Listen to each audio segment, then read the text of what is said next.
And good morning. Well, is it morning? Well, technically it is. Depends on who you ask. Being as which that it is 12 after 6 a.m. Eastern on the Sunday. Now, the podcast was originally recorded yesterday, but didn't want to air it because everyone's going to be very distracted with the Olympic game that's going to be happening today. So I figured I would air the podcast after the Olympic game, which would make more sense.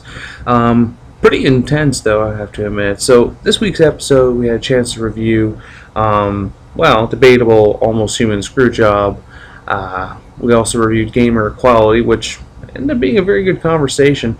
We did get into The Walking Dead, and we did touch on a little bit of the Guardians of the Galaxy recently released trailers. So I think we get some major points here.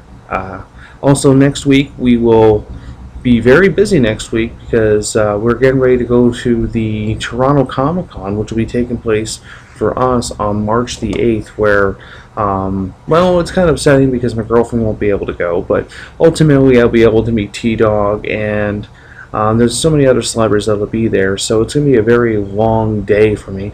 But we're going to have our podcast. We're probably going to have the podcast on the 2nd of March, to wrap up who we're going to meet, who we're going to meet, like our dream list, I guess I would say. And then we're going to have another podcast on the 9th, just basically wrap up. And hopefully, if you are hearing this and you're going to be at the Toronto Comic-Con, we hope we run into you. Mr. Baker is going to be with me, and so is Rainer, and they're both going to be cosplaying, and I'm playing the role of photographer. So it's going to be a very busy day. But if you do see us at the Comic-Con, please stop us, and we'll make sure we get some photos with you. And hope you enjoyed this week's podcast. And go Canada, go. Bring us home the gold, and enjoy a Jimmy Jonga.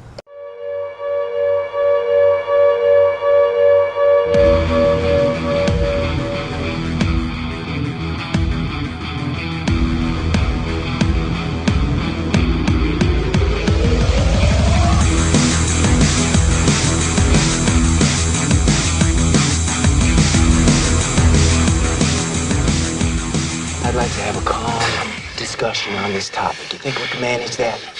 This project, you've got two of the greatest actors on the small screen right now on your show. Michael Early is outstanding as Dorian, and I remember that him being a mood point of I don't know how this is going to work out, and then you're watching going, oh, this works out.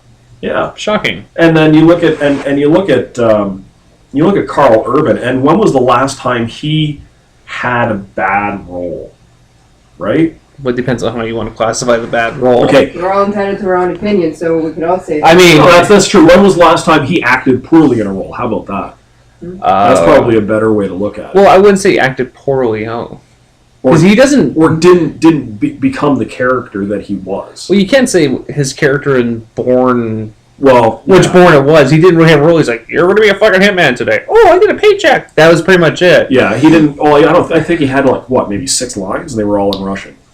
It worked. And then he had, Pathfinder, which was his own movie that was good, didn't do well because no one wanted to see it. He had Doom, which that was all The Rock's fault. Yeah. That movie was just not great. And let's look at... He was good in Red. He was good in...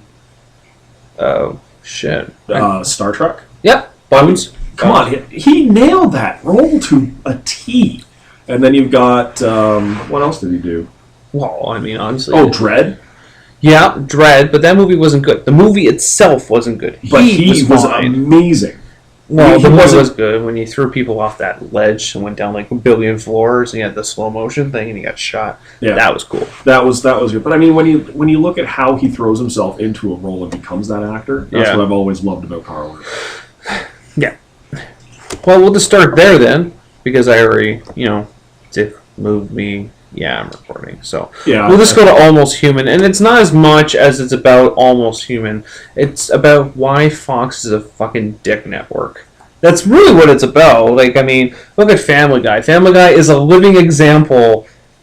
Probably one of the only shows ever that's been canceled by Fox. How many times? 4 times? 3 or 4 times. 3 or 4 times, and they keep bringing them back, and I don't even know what's going on with them now. Well, they're on Adult Swim now in the States. They're not on Fox anymore. I don't even. Is that what happened? Yeah, they're not. I don't even think they're on Fox in Canada anymore. They're on. Can't find them anywhere. I can't even find a torrent. Yes, I'm illegally stealing things. But I still can't find them on that either. They haven't been airing any episodes whatsoever, so it makes you wonder, Fox has always had poor decisions, like Dark Angel. That actually wasn't bad. James Cameron's first TV show was kind of like, this is going to be good. I think it was Jessica Biel, was it? Jessica Alba. I get the mix. That's all right. It was one of the They look Jessicas. so much alike. Well, no, they don't. No, it's the names. They came out at the same time. You had Biel and you had Alba. Everyone's like, I want to bang Alba. And I was like, fuck that. I want the natural, good-looking one that doesn't need makeup for a million. That's my opinion. She's jacked though, Jessica Biel. Like, yeah, Blade Trinity. Pure muscle. Yeah. Blade Trinity, man. She's like, honestly, she's someone that I would aim to look like because she's just pure Like, I'm not, like- muscle, fitness. Right off everything. topic, wouldn't she have made a great Wonder Woman too? No. No, I don't think so.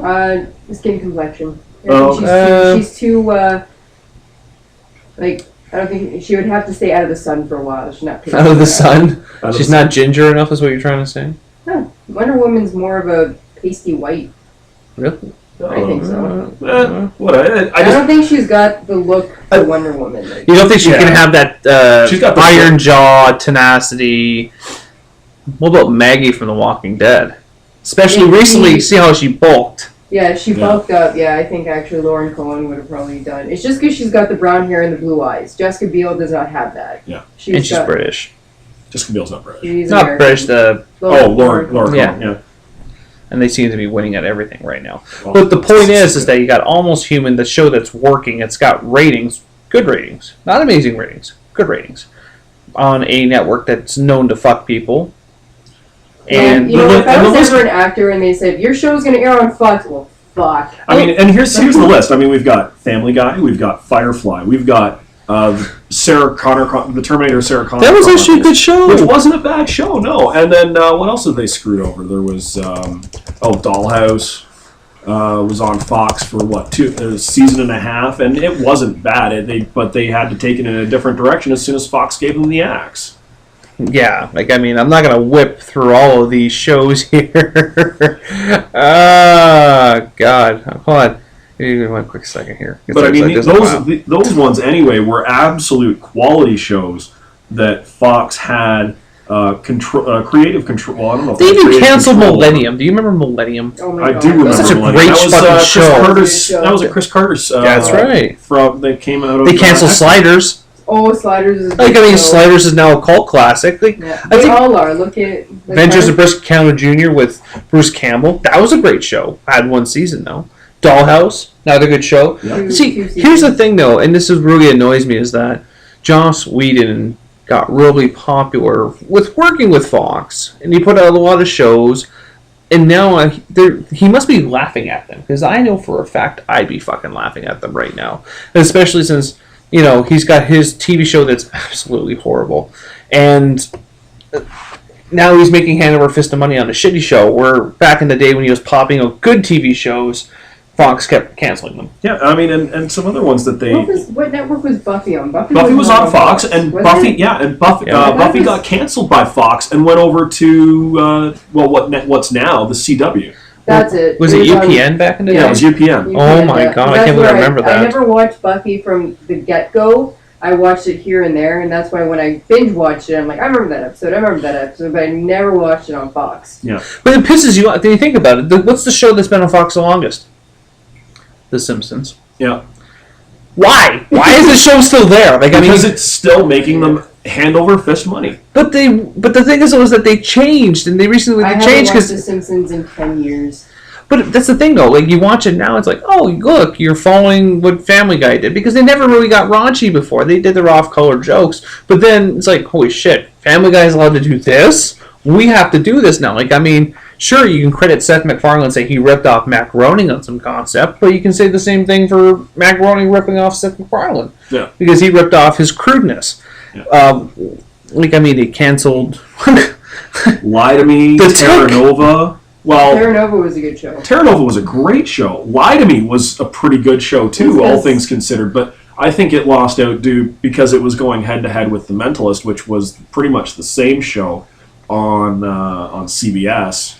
But Tim Roth was amazing. yeah, but as good as Tim Roth is, what's the guy that was on The Mentalist?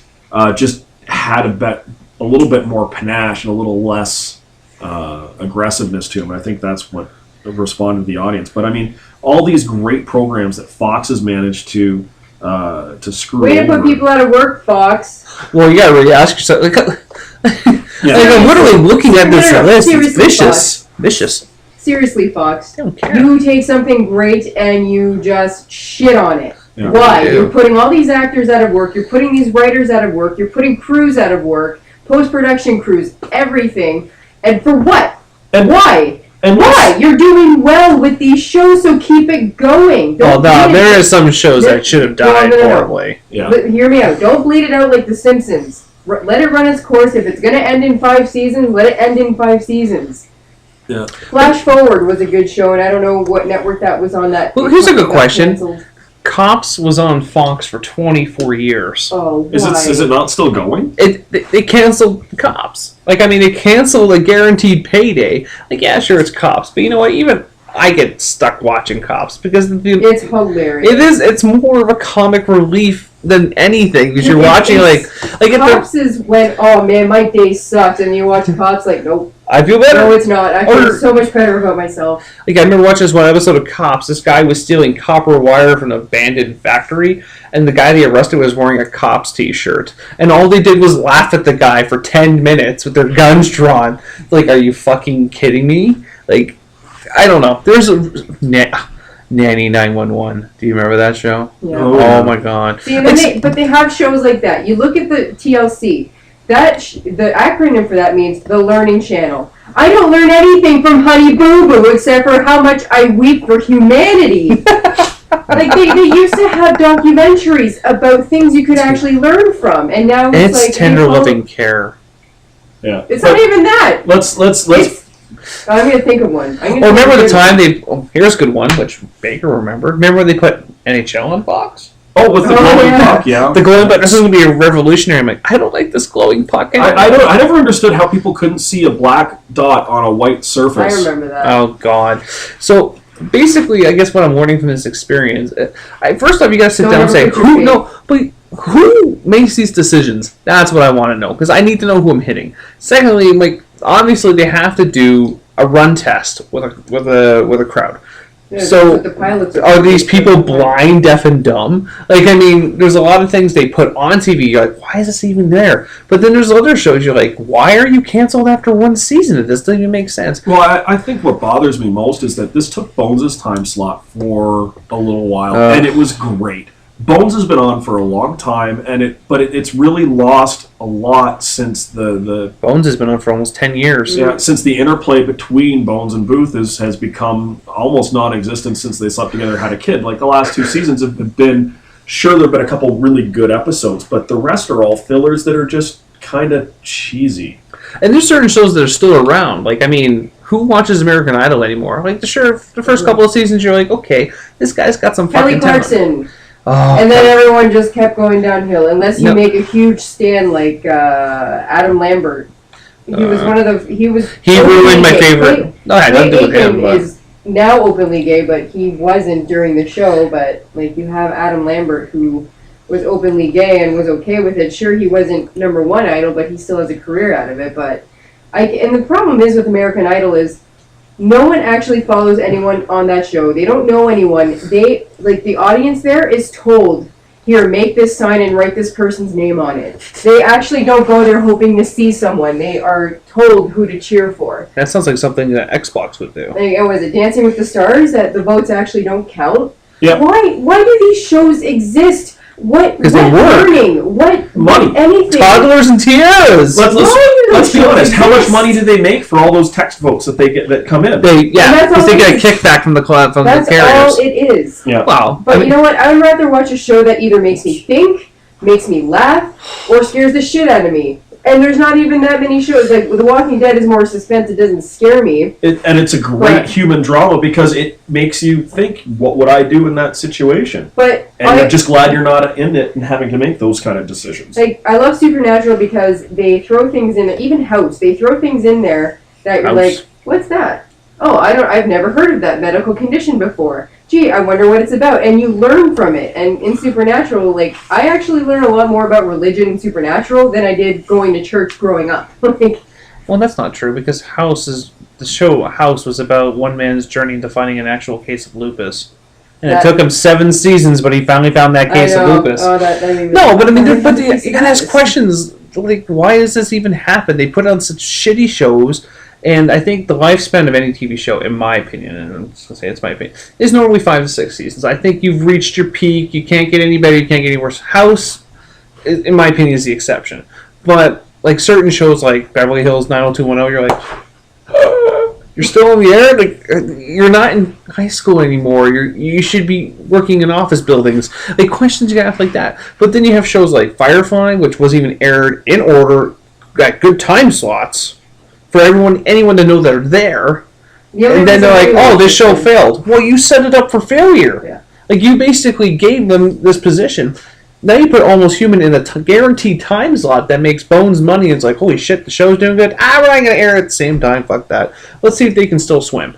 Yeah. And you know what? I remember watching Firefly late. If any of you are listening to this part of the podcast, turn on Almost Human. Watch some of the previous episodes online from the website so that you can get some of the backstory, because it's a great show. It makes you think. It makes you question, and it really kind of puts the focus on what our relationship with technology could become if we're not too careful. So it's got a lot to give back to. It's TV that gives back to culture rather than TV that just is on. Well, to answer Mark's comment, because Mark hashtags during the pot, and there will be a hashtag when I see him next. It'll be hashtag Thunder Punch to the Throat. But he says that it's not really that big of a deal that Fox aired Almost Human episodes out of order. It didn't hurt the show. It technically grew over the open and shut episodes, which I agree with, because there was only, 4 out of the 11 episodes that were actually plot, storyline driven. They weren't filler episodes. I'll give him that. But the thing is, he's basically saying this is not a Firefly screw job. No, this is how it starts. And the biggest wish now you're going to give back this time slot back to Bones in 3 weeks? Once the Olympics are over. So this Monday we'll have a new episode of Bones. It will not have a new episode of Almost Human. So then Almost Human gets a screw job, and for what? And they also have not ordered new episodes for Almost Human yet. So once the run is done, that could very much be it, which is a shame because, like I said, it's probably the best acted and one of the best acted shows, and certainly one of the best written shows on television right now, with only big things like True Detective, The Walking Dead. Even True Detective has low points. As much as I like this show, has low points. But look at the other shows that were put up on the pedestal, like Helix. I just looked at the ratings earlier. It's like slanting. I actually didn't watch last week's episode.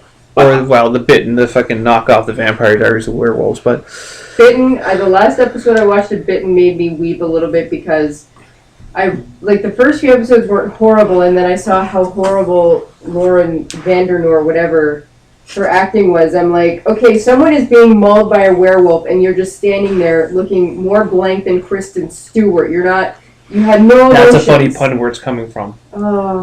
Anyway, she had no emotions about it whatsoever, and I'm like, and I'm done with this show. The first few episodes weren't bad, but she can't. And I will see the Keating family next week. That's pretty much what you're saying. I mean, it's not that I think that Almost Human's not doing good, and I'm not as much as upset about the airing out of order. It's more or less like this is the tactics that Fox does to see if the show is still going to survive. And it pisses me off because this is the first show that I've actually seen on Fox in so long that I'm like, I can sit down and watch this and not fast forward a single second. Unlike S.H.I.E.L.D. Just to kind of give it another compliment, and the two people sitting with me here right now will definitely be able to attest to how easy it is for me to get distracted. I actually put down my tablet and phone when I watch this show. What? Wow. Dude, no. Hell. Wow, did the Leafs win the cup? What happened? Yeah, I think that's more believable. This is a good movie. Let's make a movie called Mob Doctor. I mean, the only time I pick up my tablet or my phone during the show is on a commercial break to usually tweet something about it. But, that's how well the show holds my attention, and my attention is difficult to hold. I agree. But, I mean, when you look at, and I'm telling anyone right now, Google canceled shows on Fox. There was a giant abundance of shows that survived only one season. What the fuck? And a lot of them were good shows with good Well, ratings. some are, but I mean, I remember some of these shows, and I remember, wow, there's some of them that perished due to other reasons. Like Prison Break it fell apart mainly because of the writer strike. Yeah. They couldn't get back from that because the writing with the shit. But And I think that's really what affected the Sarah Connor Chronicles too. Was it came in because of the writer's strike, and then when they needed more episodes, there was nobody to write them. yeah, and then you had like shows like I remember Party of Five was decent, but I mean it got to its 5 years and said Yeah, it did. we're done. After that, it was like. But then I remember The Good Guys. I think that was Tom Hanks' son's TV show. Yeah. That didn't go anywhere. No. I remember Pasadena. I remember commercials for that. Kindred the Embraced. That is an original show of vampires that followed White Wolf's role-playing book Yep. back in '96. I have the entire series. It's really good. It's cheesy. Keep in mind it's '96, but it was amazing. Even my mother, who hates that shit, watched it. We had game shows. Human Target. Man, I remember Bonsai. Oh, yeah. Like, you know what I mean? It's just, I don't know. I just, when I look at their show, I mean, their network, it pisses me off. You got Batman the Animated Series that lasted only 3 years. And then 3 years. I remember, yeah, I was disappointed because I used to watch the But animated now it's a series. cult classic. Any person in this world has watched all 3 seasons Oh, of that- Batman. And I won't lie, that's where most of my Batman knowledge comes from. That's where most everyone's Batman knowledge comes from. You know what the best part about That's that? my Poison Ivy cosplay. But that's the best part about it is that it's stuck true to the comic book. So I mean, you can actually say, like, I hate those people in this world that piss me off. Like, well, I watch Batman the movie, so I know what's going on. No, you don't. What the fuck? You would know that Bane is a juicer. You would know that he was just Tom Hardy on a lot of steroids. You'd know Bane's a juicer. And then they canceled that. You also had Beetlejuice, the animated series. Oh my god, Beetlejuice! It was good. Beetlejuice. See, here's the thing. Yes. Fox got away from engineering their networking to kids too, because Saturday was what?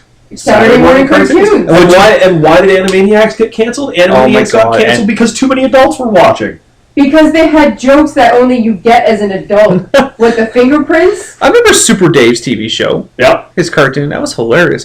And then, well, they did well. Pinky and Brain got their own TV show You know, for a they while. did that with X-Men too, because they used to have X-Men, and the X-Men last got 2 5 seasons, years. 5 years, but the last 2 years, everything was aired out of order. I remember that. But here's the thing that's really annoying, though. Of Gene's all these Eleven shows Inches that are Up. really good, Power Rangers managed to survive how many years? It's still A going. long It time. might not be on Fox, but it's still going. It started officially in '93. Yep. Jesus Christ, really? I remember watching it in a high school. Wow. And like Where'd the this time is, go? That way. You can That way? you can catch it So- if you hurry. That's, I guess, the point I was trying to make. And really, I noticed Fox's general direction for most things is that they want to stick to reality TV and get the ratings that and way. it's horrible. I get it, but I mean, there's like primetime shows. Like, what the fuck is an Axe Cop? I don't even have, you know what, this is why I'm happy I don't have cable TV. No, Because I'd be sitting there going, what the fuck am I watching? Like, The Simpsons has been on since '89. I can't even justify why that's still in the air. And you got, what's the show? Axe Cop? What the fuck is an Axe Cop? honestly, I'm guessing the it's an problem- animated and the problem show. with reality TV is that people feed on the drama. They always have to know what happens, and it's like it's not even reality TV. It is not good for you. It's actually been proven to lower your IQ. So stop watching, okay? Stop feeding these people. They are just reality TV I'm trolls. guessing Axe Cop is a show about a cop that uses an axe for things. And his partner's called Flute Cop. You're Who good. probably uses And And their allies are Sakurang, Liborg, Grey Diamond, Bat, Warthog Man, and Wexter. And Did we run out of ideas? It could Like- be a really good show. I have no idea, but yeah, it seems a little strange. So anyway, our final version is that Fox, you suck. Yeah, it's pretty Stop much what it getting is. people. Stop, getting people out of Fox jobs. pisses me off. And Yeah. and listeners, catch up on Almost Human. Watch the episodes as they come out. Help Yep. get those ratings up so Fox doesn't have an excuse to cancel. Oh, What is they don't need an one of the excuse. what If is they're one of gonna the cancel best it because shows they on want, they're going TV? to cancel it because they want. I And really, that's why they're dicks. I mean, do they really have, like, do they just go out of their way to have, like, do they have a quota of how many shows they can cancel per year? Probably. It makes you wonder when you're reading, they're like, my God. And I even go down to sitcoms. I mean, considering sitcoms are a dime a dozen. I know, but I mean, there's Good a lot. sitcoms are. Oh, you remember that '80s show? No. Okay, that came out way too soon after that '70s show. Yeah. That was the point, though. With any luck, though, because of the names that are behind this, behind Almost Human, if Fox does end up canceling it, there's a good chance that it could get picked up by another network.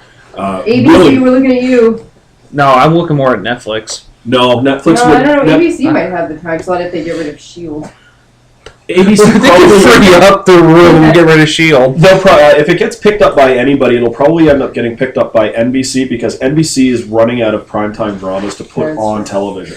And they would be more than happy to grab some ratings off of Fox because Fox is going to lose that time slot viewership. Yeah, How is Fox still around when they keep pissing people off? because Fox has Like, a lot of reality I TV. honestly, Reality TV is what it I boils down. stopped watching any Fox shows after that.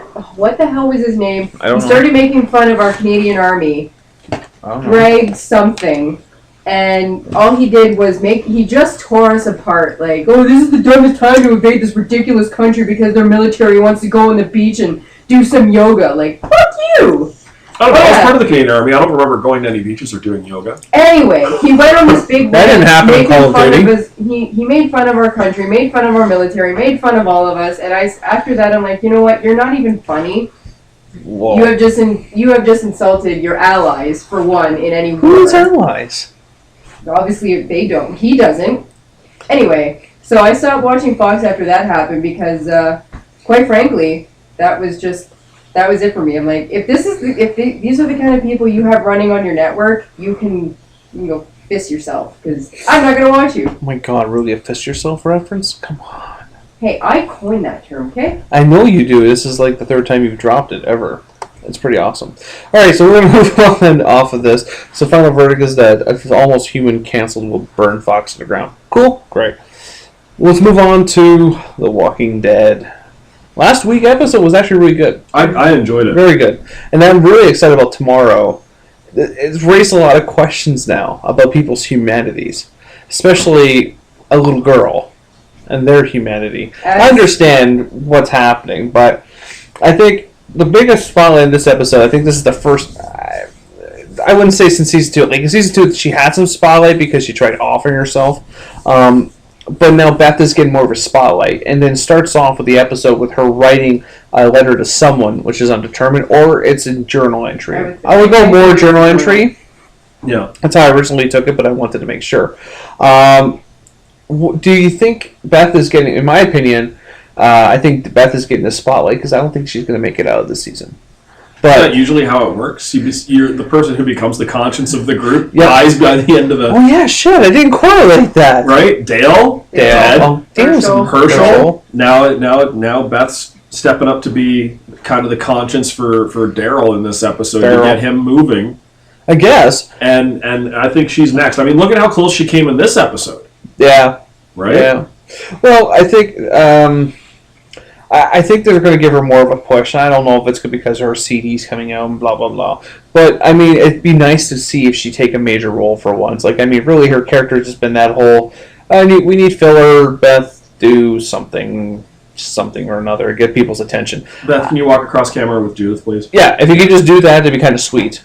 But I also found that Daryl seems to be keeping his emotions inside, which is different for him.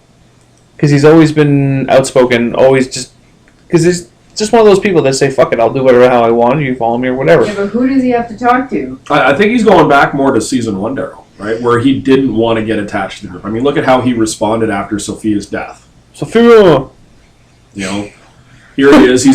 He opens up. He's trying to be a good guy, and he's trying to, find Sophia. And then when we find out what happens to Sophia, what does he do? He just shut down, and he became kind of a dick.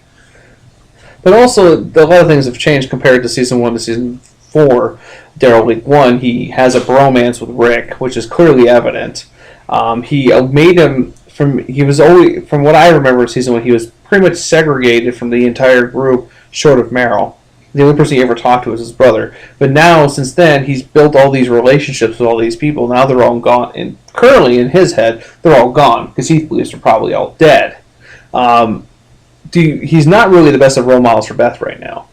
Because Beth really, her character has been unstable through the entire show. You just don't know what her purpose is. You don't know, is she there just to sing a song? Like, I mean, And did he not say to her that what did Hope do for your father? well, as much as I can keep rattling the same joke, but hers turned out to be a good Pez dispenser. But I mean, Daryl's going to get his own episode. I've already come to terms with that. But do we think that Daryl's unstable? Do you think he's not going to be reliable? Do you think he's going to fuck off on her? No, he's going to stick with her, but I don't think he's going to be, happy fuzzy Daryl that we had in the prison. I think he's going to be. You have to turn off your emotions, in my opinion, in a situation like that. Because emotions to me is vulnerability, and you can't be vulnerable in a situation like that, or it's going to get you killed. Right, but I mean, I don't think it's that he was fighting his emotions. Maybe he was just trying to recollect trying to put through his head what just happened. So a lot happened in a short span of time. They went through a traumatic event. I mean, some people shut down. I shut down. Yeah. And some people try and move on and get emotional and emotions. Ugh. Yeah. Oh, thanks. Everyone becomes emotionally attached at some point or another, Rainer. Can't shut it off. You just want to shut it off. I usually do want to shut it off. Don't we all? Anyway. But I mean, Daryl's character now is he's taking the back seat to a lot of things. He's just dealing with whatever cards come his way. And it was just I don't know. Just the whole running with the walkers and running away from the walkers and stuff, which is definitely odd for him because he normally takes them on. He's careless. Do you think he's changed? Do you think that maybe his priorities have changed in terms of who he is? Well, I just think he's dealing with what just happened. And he's never been reckless when dealing with walkers. It could just be he felt that this was a situation where there was too much for the two of them to handle. I mean, let's be honest, he's not bad when it comes to killing zombies. But she is, as she proved. Beth was less than spectacular. Hey, what's that you got there? I got an AR-15. What are you doing with it? Just holding it. Shoot. Like that scene still from it still bothers me. Chop! I have a gun! I'm gonna cry! I understand the emotions are there. You know he's dead. Automatically. Could have put people down. Instead, you held your gun and you hugged it and cried. Like that. But the thing is, no one, we can't judge that kind of situation unless we've been personally put in it. Some people will shoot and some people are just in a state of shock. So but it makes me question her because she's been living in we don't know the actual timeline, but she's been living in this world now for X amount of time. She should have gotten cold at some point, or her emotions should have changed by now. Well, and to a point they did. Look at the first episode, what was it, Days Without a Fatality, the first episode of the new season, where, her boyfriend dies and all she does is she just flips the calendar. So she's definitely cooled off as far as her emotions go, but that when you're dealing with family, it doesn't necessarily equate to the same thing. Now, going back to Psycho Bitch, Lizzie creeps me out. Maybe it's her face. Maybe it's her. I don't know. Maybe it's the fact that she slit some bunnies. Could be. What do you do? Are you going to go out and pick vegetables on a tree, or are you going to kill an animal for survival? But that's all she did was kill the animals. They didn't cook them or clean them. Because they ran away. Wow. Do you think they were chased out of that area by walkers? Do you think that's what her mindset was? Yes. I don't know. I really think she was the one that was killing the rats, though. She was. She was. We never found out for sure. If you remember the first half, they kept finding, they found the body of the rat, and they're all like, what the fuck? This doesn't make sense. Who the fuck's doing this? Who's feeding the walkers rats? Animals, then yeah, obviously, but I think that they were trying to... But isn't that part of their behavior, becoming a psychopath, is first start killing? Sure. They kill animals, yeah. Yeah. And, I mean, her character, I don't know, it's her face. I can't explain it. It's her face, just the glare she can give off as a child, where you're kind of like... She has that empty look. I'm not saying she doesn't have the traits to be a sociopath. I'm just saying that with the bunnies, they could have very well been trying to eat them. Yeah. But they got chased out by walkers. I mean, no, it's true. Oh God, I'm gonna get the bunnies. No, I'm gonna run for my fucking life. Well, at the same time, though, I mean, it was the reason that makes me think that she wasn't. She was just killing them for the sake of killing them. Was the fact of how she did it, not. Oh, look, guys, I found some bunnies we can eat. She just grabbed them and killed them without saying anything to anybody. And the look on her face when she did it. I think it's because she's using Carol's character as a character reference, as a role model, because how cold Carol got after Sophia died. But she became super cold, and now Lizzie looks up to her as a major role model as well. Didn't we state that children are more able, or they have more ability to adapt to the world around them? Yes. You're in a world where it's kill or be killed. Then this is what's happening with her. Yeah. Why is everyone so surprised? Because now she's a liability. Yeah. It's absolutely a liability. Because let's look at what she was doing with Judith. Yeah. Yeah, that's what I'm saying. So she's doing liability. She's gonna be. Sounds horrible, and I'll probably get shot for her. But she's gonna. If I was someone in that group, I'd be putting that little girl down because she's a liability. Even if it's a scratch, I don't want her even having the thought that I'm bit, because she'll get me in my sleep. Oh, I have no argument that she's far gone, because again, this is her world now. This is how she's growing up, and unfortunately, the age before 5 they last the rest of their lives. They are growing up in this world where they have to be cold. Yeah. Her sister is completely different, but little whiny little kid. Yeah, but I mean, unfortunately, it happens. Yeah. She's cold. Like it's. Oh, I have no problem until the world goes back to normal and she has people giving her hugs every day, because clearly she is lacking in hugs. Well, everybody in the zombie apocalypse is lacking hugs and uppercuts are missing from this child's life. Yeah. So I mean. But I mean, now you got to ask yourself questions, because now AMC is really pushing the envelope. Like, I mean, you had last season when you saw I wouldn't say your first on-screen fatality of a child. There's no rule, but it's kind of like that unspoken rule. That's kind of a very bad taste mover, and they did it. But now you have a child killing another child. That I had to fast forward that, because that was a little bit intense. Was tearing up, and I was like, oh my god. And I don't want kids. I don't feel like I have a maternal instinct at all, but I had to fast forward that. I could not watch it. I don't know what happened to me. I watched the episode. I remember her putting a hand over Judith's mouth, but it didn't click in what she was doing until I rewatched it. I'm like, oh my god, what the hell is wrong with you people? Now you're killing babies? I knew exactly what she was doing, because it took me back to, and this is really going to fucking date me, it took me back to the MASH series finale. Okay.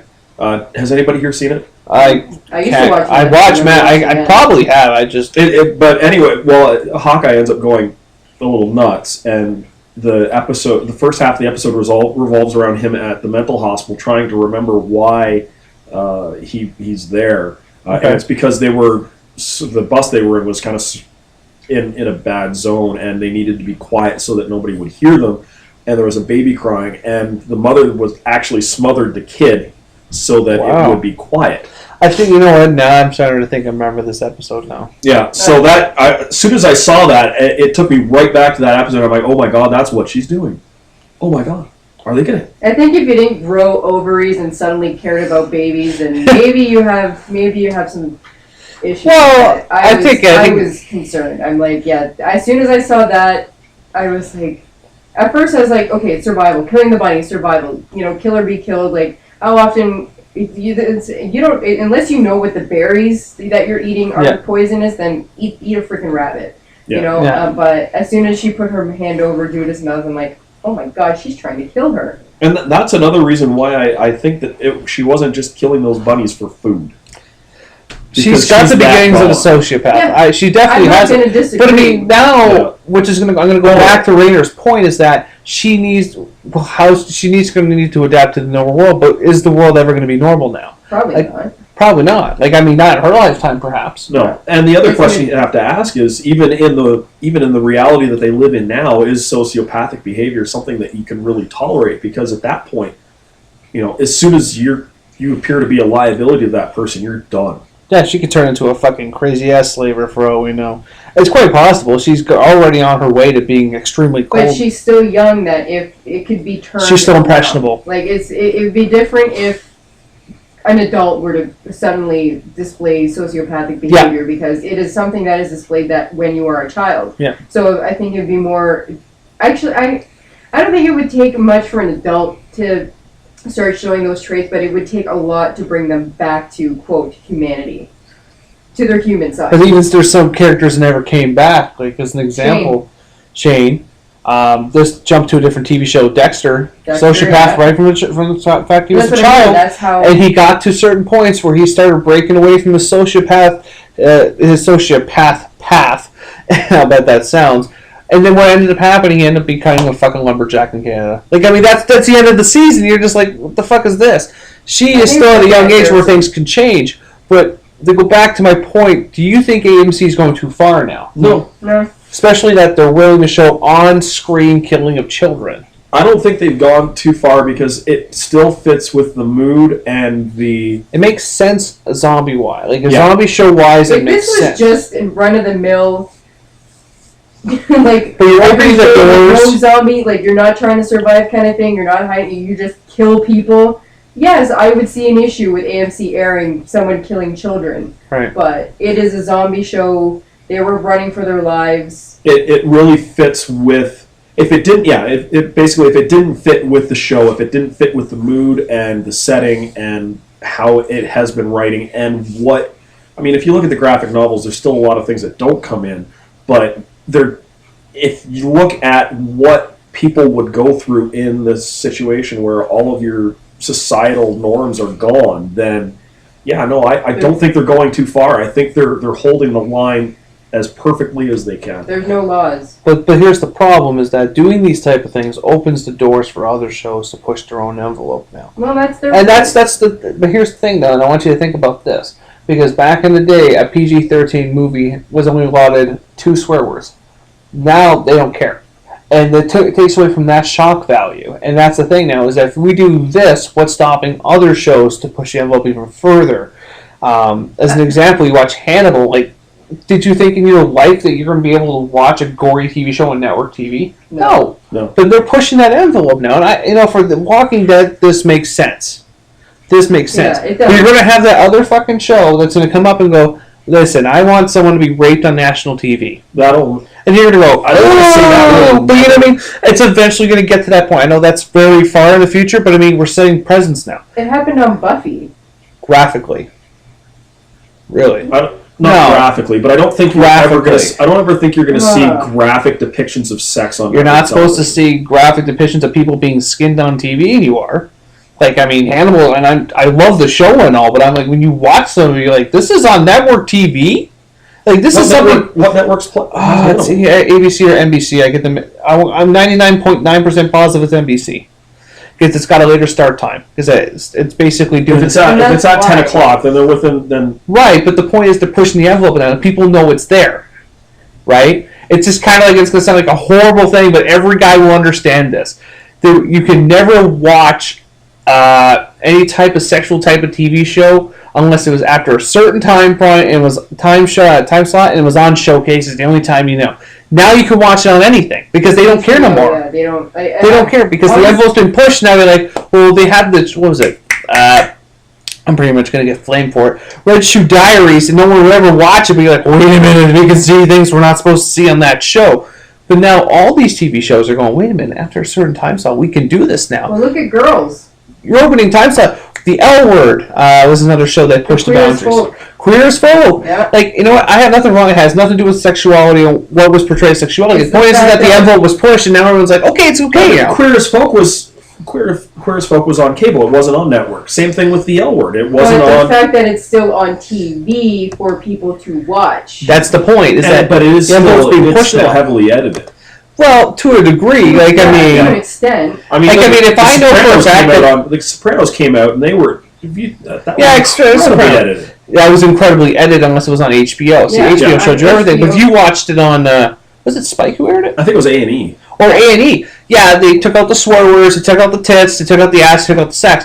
But the point is that if The Sopranos existed now, you would see a lot more than you did in the edited versions. Because the envelope's been pushed, everyone's like, okay, it's more acceptable. And the thing is, how many more people are getting the premium cable channels, like HBO and stuff? More people are now. Yeah, and so how do you know that your kid's not just hiding? They have a TV show. and then delete it. They have a TV station in the States called Skinamax. Yeah. Well, it's Cinemax, but yeah. It's Cinemax, but I mean, it's a point. Like, it kind of goes back to my Banshee conversation. It's like, we have quotas. We need to hit sex scenes. We need to have extreme gore. And and this is weird coming from me because I've always been a fan of extreme gore and shit like that. But then you got to ask yourself, where is the line? I don't think it's. I think the line should be drawn, and this is in the case of anything, whether it's gore or sex or language or whatever. The line needs to be drawn where it stops serving the story that's being told. Well, as long as it makes sense. That's the case, and Cinemax won't have a television station because every single show is like that. Yeah. Like, I understand HBO because you're paying for it, you know for a fact paying into it that's what's going to happen. But, I mean, when you look at other TV shows, like Hannibal and Dracula and stuff like that, as much as I love the TV shows, they're showing they're more open to a bigger audience now because any kid can stay up past 10 o'clock at night nowadays and see this shit, or even have a television. Like, it's unheard of. Like, I remember back in the day, if you had a cell phone when you were like 5 years old, like, your parents were rich. Now it's accustomed that you have a cell phone when you're 5. Now you have access to the internet. Now you have access to YouTube. You have access to Netflix.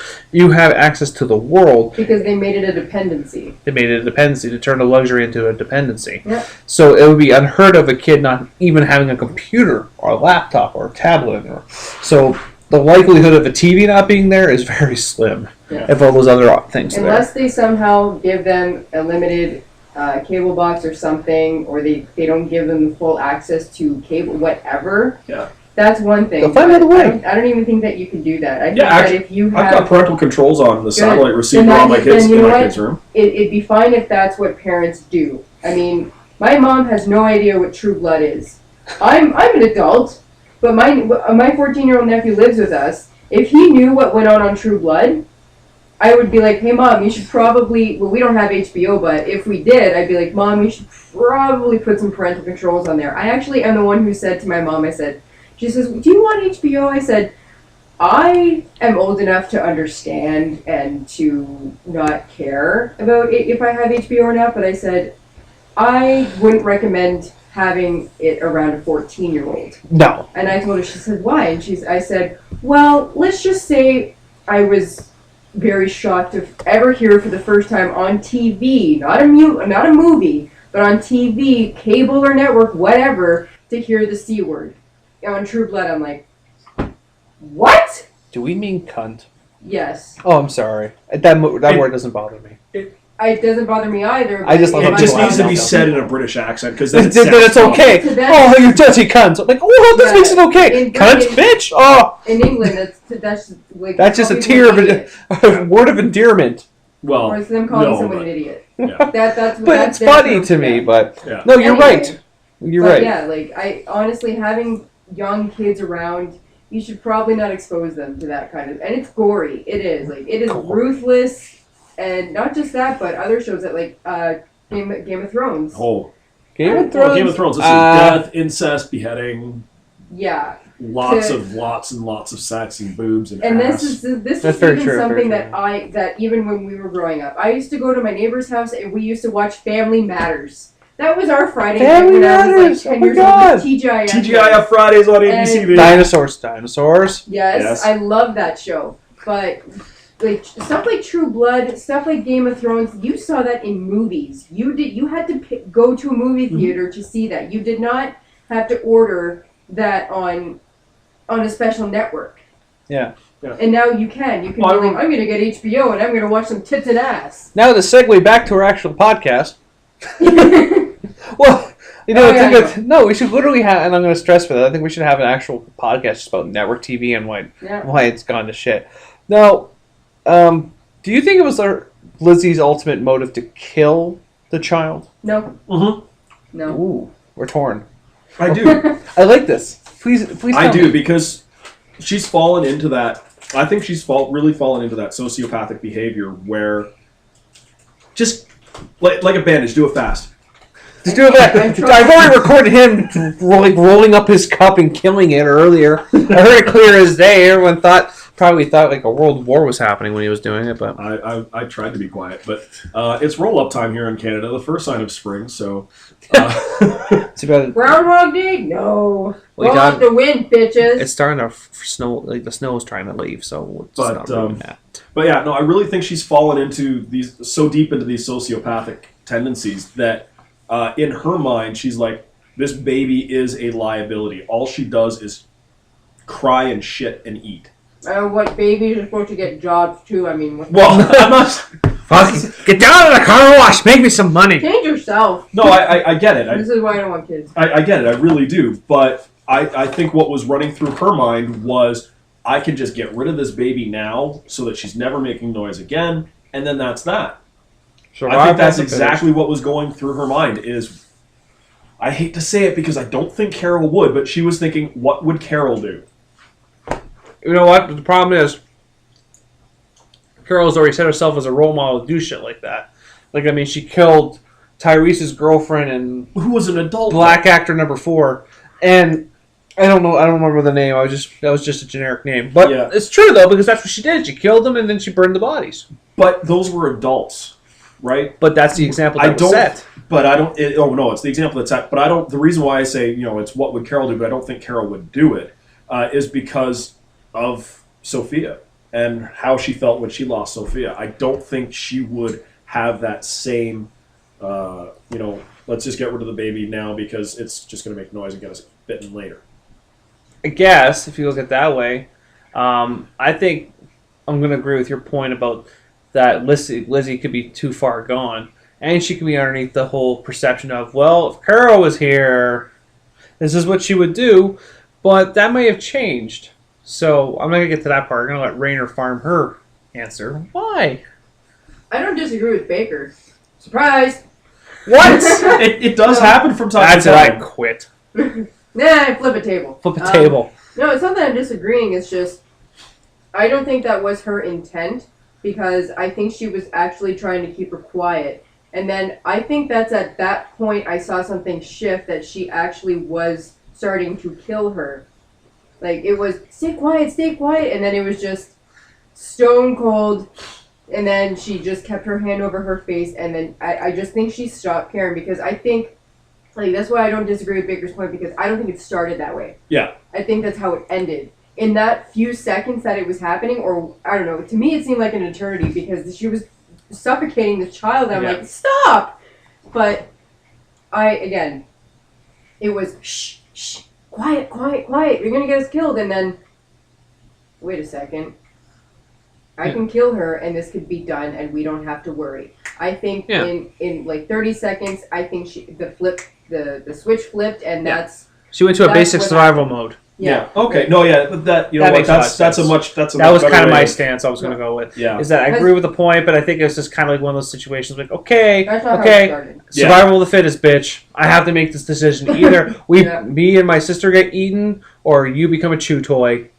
Yeah. No. Guess there's going to be a chew toy today. I'd just like to point out that I called it that Tyrese had Judith the whole time.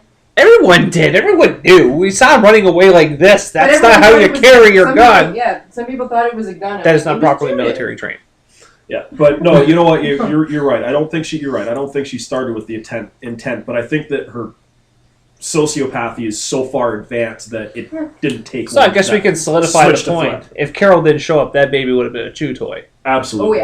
Oh yeah. I know she would have killed her. But even just how Carol came back in, she came back. I wouldn't say different. She was definitely she changed. There's something about her. She was shocked, I guess, more than anything. Because she probably had no idea that anyone had left the prison. Oh, no, she did. No, she did. She said she watched them. There. Oh. She watched them leave, and that's where she knew where they were going. She was trying. I missed that. Yeah, because she was asking Tyrese, and it was right after she questioned Tyrese's cut bite. Oh yeah. Because that's really never been talked about, which I should bring up. But do you think she's going to tell him what she did? No. I heard it's going to be on this upcoming episode. I can't speak today. I don't know because I'm tired. I don't think. I heard that Tyrese finds out. I don't know how. I heard he is. So could that be Daryl? Could that be?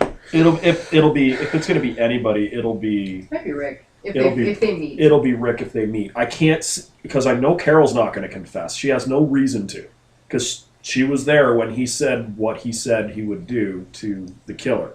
So After that, her sphincter, Yeah. tightened a little bit. So I don't or maybe think. loosened. I don't know. Like, I won't say that. So I don't think it's going to be Carol that tells her. So it would either be Daryl or Rick. I can't see Daryl saying anything about it because Daryl was also there, and even though fans have been shipping Carol and Daryl forever, that I doubt is ever going to happen. But at the same time, he's got that attachment to Carol that he doesn't, and he won't want to see her dead. I think just from the season 3 when he found her, that's where everything changed for them because they really had I won't say they had that storyline arc, but it really felt they were going to push him in that direction for them to become something.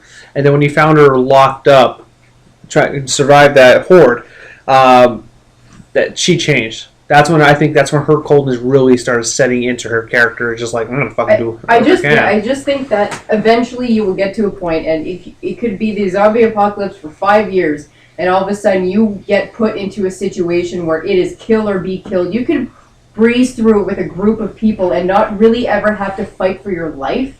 But until you get, if I got trapped in and, locked in somewhere like that and I had to defend myself, I can't say I would come out the same either. No, and which is now going to lead to the next thing is how's Rick going to take to this? When they meet up, because they're going to meet up eventually. How do you think Rick's going to take to this? I think he'll be like, do you know? I mean, Poorly. you guys seem cool, but... There's factors on this. One, is Tyree's going to find out before they meet up, which we're pretty much confident saying no. No, I don't think so. If he's still and two, is the Rick-tatorship going to come into play? Not yet. Especially when he sees her, he might have a shit fit. It depends on if he if she survives long enough. Because who's to say that somewhere down the line she doesn't get bitten or killed or whatever, without the truth ever coming out. Yeah. Because if when they do meet up with Rick, that's got to be at least 2 episodes down the road. Because I think the next episode's really going to focus on bringing Sergeant Abraham into the fold and what's happening there. Yeah. But now, what if you were crossing a platform, a tank shot said platform, you are knocked unconscious, and then you wake up to a horde of zombies trying to eat you? That's a horrible way to start your day. I really felt bad for Glenn because you know what? I had no idea. That was a good loop. Yeah, absolutely. Off the bus. Yeah. When Maggie fucked off to go back, he got off that bus. He got off that bus just before he took off. Yeah, so he basically went back to the prison, went back up to the platform. As he was coming up on the platform, Tyrese was running past with Judith. The tank shot the platform and knocked him down. And that's where he was this entire time. Which is strange because you never saw any of that on camera. No, that's why I did that on purpose. I'll be honest. I was having a little mini fit in my head. I'm like, how did you do that? Why did you do that? He was on the bus. How was he not on the bus? Because they didn't show him until after they cleared the bus. I thought, honestly, he had just gotten off. But at some point after, I guess somebody must have been shot or bit or whatever on that bus. But now you got Tara, whose girlfriend was shot in the head. Yes, by Cold Lizzie. No. Yeah. She asked for it. Do you think they're going to have some type of partnership now? Do we going to see something, or is this going to be a short-term thing till, like he said, is basically we're not partnering up. You're just here to help me. Essentially, I don't think it's going to be permanent. She was on the couch in The Talking Dead on the after show, so that's not usually a place people go and survive for long, with a few notable exceptions. Well, yeah, as I say, Norman Reedus has been on it once or twice, and he's still around. Yeah. And in his defense, his character technically doesn't exist in the universe, but Glenn indicated he didn't want her help, but he needed it. So we can all agree she's on borrowed time, but when's that borrowed time going to come to an end? What do you think he's not the type of person to put someone down. No, he's not. No. He helped Rick. I mean, he stuck his neck out for Rick. Pretty ballsy, though, to run out into a horde. Well, Rick even have riot gear, that is still ballsy. Yeah. Glenn really evolved from season 1, from being I was just a delivery boy, I know nothing, and then all of a sudden, bam. Well, he's got... His character... he's got more to live for now. Yeah, he does. He's got Maggie. See, the same thing happened with him in the comic book. He was just kind of like, I'm just this guy, and it's like, I'm becoming this total badass. Yep. I just really hope his end doesn't happen like it did in the comic book. Yeah. That was horrible. But now you got... I think she's still gonna be around. I think Tara's gonna survive when they meet up with Maggie again. I just don't know how her role is going to be. If it's going to be one of those, she's going to be a part of the group scenarios, or she's going to get randomly bitten by a walker. Either way, I'm happy. I don't really care about her character. But Do we think I think Maggie, one thing I put on, or already said earlier today, is that one, she's definitely toned up a lot. Like, I mean, you can see it. Yeah, she's. I It think, must have been recently because Like, she was always like a slender, if that makes now sense. she's toned. She's jacked. Yeah, like she did some deadlifting for sure. A little. Just a Just the one scene when she just walked away from, I love the name Bob. What are we going to call generic black guy number 5? His name is Bob. Yeah, when she was walking away when she was fighting the horde, I'm like, Just when she's just walking, like, she damn. she got fit, like, and she was You can again see it she in her was legs. slender. She she's probably just more cardio, but she gained a lot of muscle. Like they said, you're probably gonna have to get fit, and she's like, hell yeah, give me that protein shake, bitch. Fuck for sure. Yeah. Like, she's just walking around. I don't know what her weight is, but Jesus, you can tell she put weight on. Well, yeah, it's muscle. Yeah, but it's just disgusting. It just bothered me. That was the first thing I noticed immediately. And I think she's already a good-looking girl, but she even sold me even more, especially walking around that size. Yeah. But do you think it was... the bulking isn't for an upcoming role, so... No. But do you think her search for Glenn was stupid? Like, do you think that she put themselves in danger? Technically they did with that bus run. Yes, they could have did that a lot more diplomatically. If you think about it. The walkers were coming at them through the window, stab up through the window. Like, that makes more sense to me. I know why they did the one at a time. Clearly didn't work, almost cost them. Which is kind of... I don't think I would have done that. But again, it goes back to you're traumatized. She just lost her dad, and now she thinks that she lost her husband, which I don't know if they found an ordained minister in the zombie apocalypse, but hey. Well, yeah, Herschel, wasn't he? No. No, he wasn't He ordained. was just a vet. He was just, you know... They were just religious. Yeah. But, like, you don't have to be religious to be an ordained minister. You just gotta get a piece of paper. Well, they're in luck, because if they keep following the storyline the way they do, they will trip into that priest soon. Yeah. Which... But they're, like, they consider themselves married. They gave each other the rings. Yeah. So she just lost her father and her husband. I don't know about you guys, but, I mean, at some point you could probably bottle enough in, but I think when you lose enough people that you care about, you might want to go a little vengeful on people. I don't know. A little vengeful? Jesus Christ. Yeah. She was almost as batshit crazy as Tyrese was.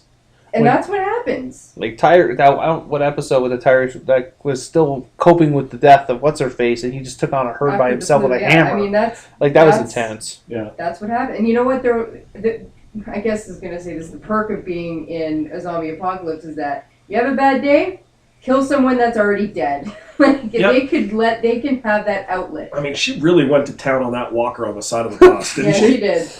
Who needs a head? It certainly does put the group in danger, but it's perfectly understandable, and let's not forget, I mean, you get strength in numbers. Yeah. So trying to find him is not necessarily a bad idea, because... What else are they going to do? Well, I got to work on Monday. I can't help you find your boyfriend. Yeah. Yeah.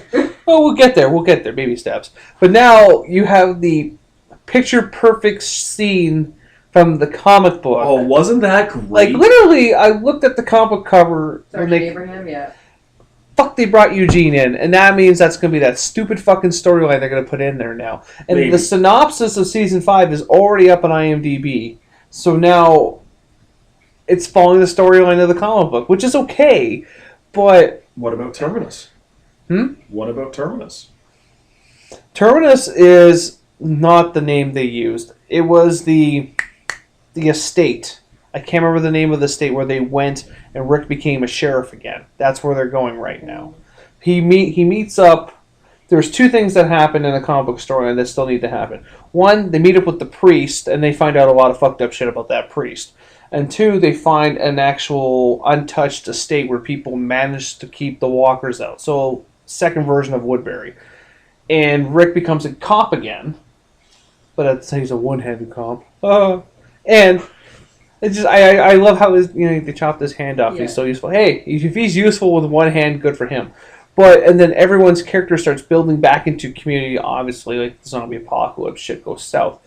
But the major key points that they're going to bring in now is that one, Sergeant Abraham is going to be the sole survivor of his unit. That is a given. We already know that. Secondly, Eugene is a science teacher who lies to Sergeant Abraham and says that he's a one of the last remaining scientists, and they figured out the cure for the zombie apocalypse, which is all bullshit, which wasn't true. He basically told them this so that Sergeant Abraham would keep him alive during the zombie apocalypse. And then the girl is Sergeant Abraham's plaything. Yeah.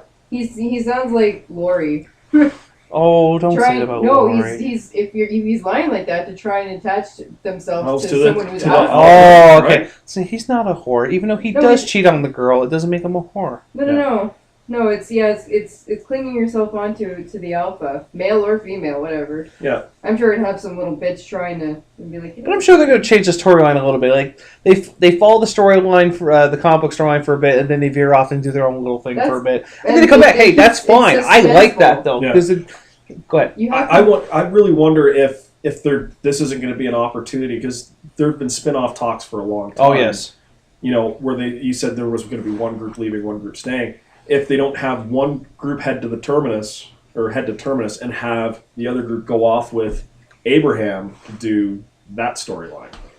And have the series diverge from there and then maybe come back together later on, I don't know. If they're going to do that, like the Vampire Diaries has the originals. Yeah. And they're not aired at the same time, and then Buffy had Angel, but they weren't aired back to back. I think it would make a lot more sense if they were going to try to put the time slots that one is before or after the other. I think they'll differentiate how they're going to do season 5.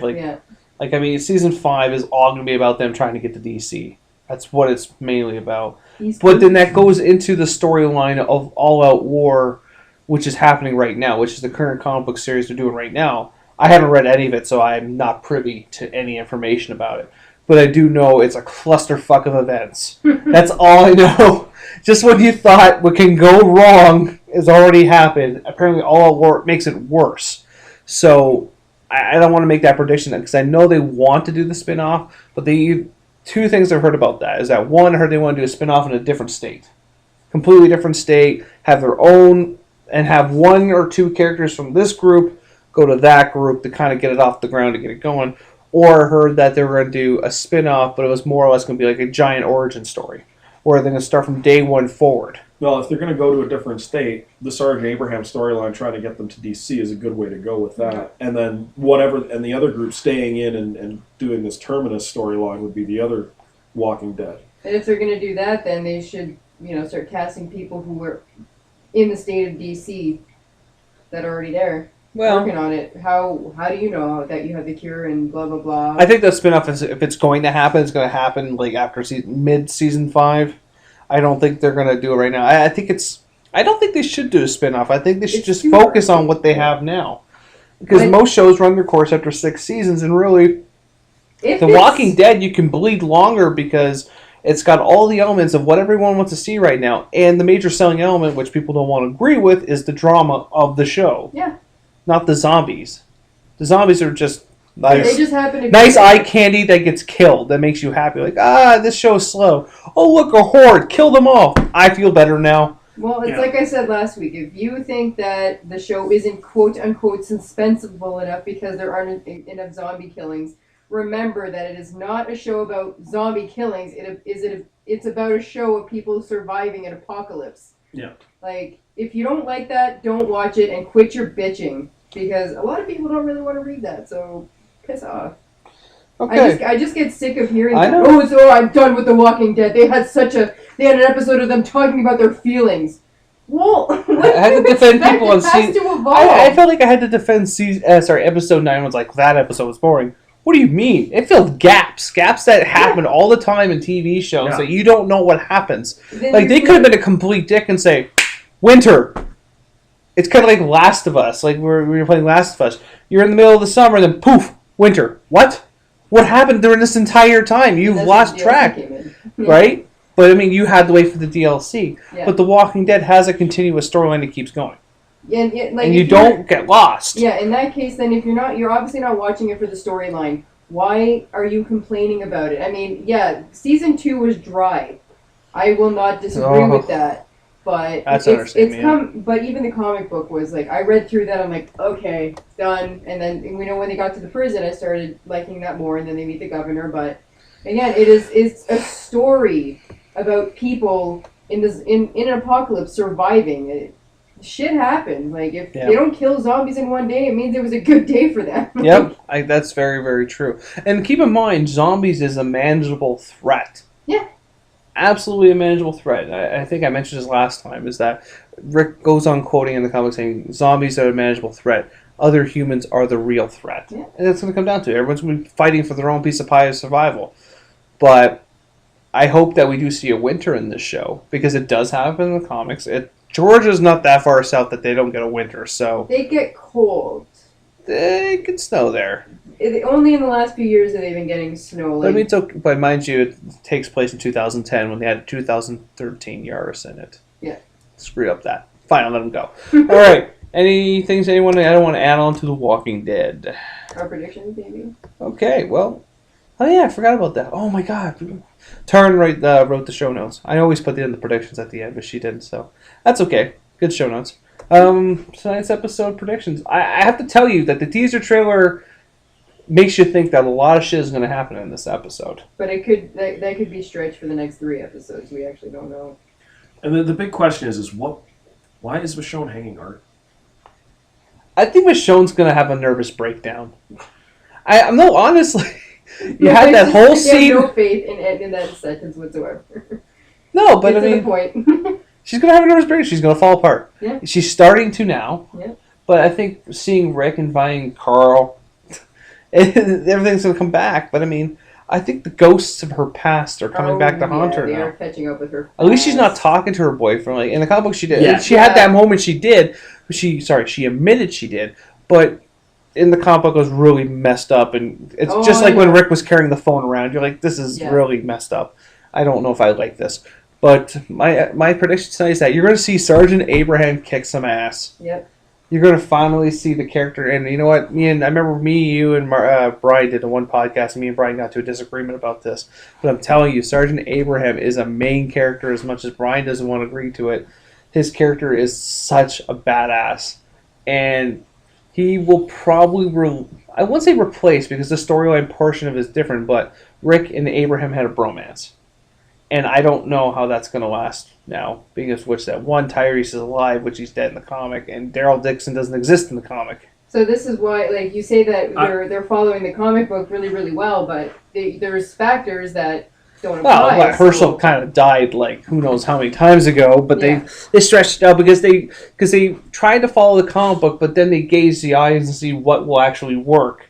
And they felt that killing Herschel early, I think it was season 2 he was originally supposed to die. They're like, but everyone's liking Scott Wilson, so we're going to keep him. Yeah.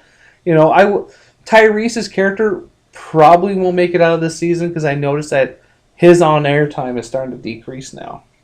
Well, for now. For now. This is the second. Even season 4, you're just kind of like, And if you think Because he's not pivotal. If you think about it, you know, if the bromance between Abraham and Rick is going to happen, like if that team up is gonna kind of blossom, then they have to get rid of somebody. And we all know Daryl Dixon sells way too many lunch boxes for it to be him. Or wallets. I tell you, the way how the ginger is going, I'm not going to have any room in the house but any of my stuff. She wants me to. She found a picture, like a cardboard cutout of Daryl Dixon. Surprised she didn't bring it home with her. But no, I think he's going to survive. He's a given. He's a moneymaker right now. Yeah, he is. Tyrese is not. See, AMC is smarter than Fox. I don't think AMC is going to be like, We're this guy's going to making us segue back money. to that. No, I'm just saying this guy's making us No, money. because Let's kill Daryl him. Dixon would have been dead in like the 4th episode. Yeah. You'd have been like, Everyone fuck. loves this guy. Kill him. Let's replace him with Ryan Seacrest. What? Fox would do that. I know. Yeah. But I'm just making my point. Like, they're not going to kill someone who's making them money. And the role of Andrew Lincoln's been replaced by Dennis Leary. Okay, that would be funny short term. Yeah. But not good in the zombie apocalypse. Yeah. But I'm not going to make any Asshole. predictions for the episode because, you know, I don't want to think too hard on it because I just want to be surprised for a change. Yeah, I'll give you that. Rather than analyze things the way I normally do. What do you think, Raider? I actually don't know because I don't know where that teaser trailer was heading because it's like, you know, he's threatening Glenn and this and that. I don't know. I want to think that Maggie and Glenn are going to find each other. But Well, I don't know. They kind of went woo. They did freaking U-turns and what's the thing though? If you watch that episode, they all end up going down that path Yeah. at one point or another. But it doesn't tell you which timeline either. So the only timeline you knew of was Daryl's Daryl and timeline. Beth's, yeah. That's when you figured out the rest of them. Like could be a couple hours, or they could be whatever. Well, based on the decomposition of the bunny, it's got to be at least half a day. The bunny not hops Those no poor more. bunnies. I'm not gonna lie, I was sad, but I figured she was gonna fucking eat them. Was it sadder to see the rabbit die or the dog die in the Walking Dead video game?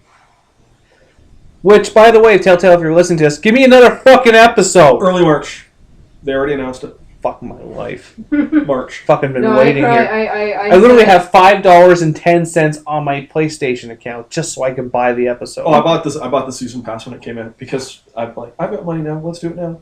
Might as well. I should have done that. All right. So I think, my prediction is I just want to see how Sergeant Abraham kicks some ass. That's it. I don't want to go any more depth than that. I'm going to go follow your point. I want to be surprised and I want to be happy. I want to see a new way to kill a zombie. I don't know. I want to be the zombie death of the week. We should bring that in. Well, they do the in memoriam for all the walkers at the end of in the after show. Well, they do, but I remember when they made the TV show Zombieland, how bad it was.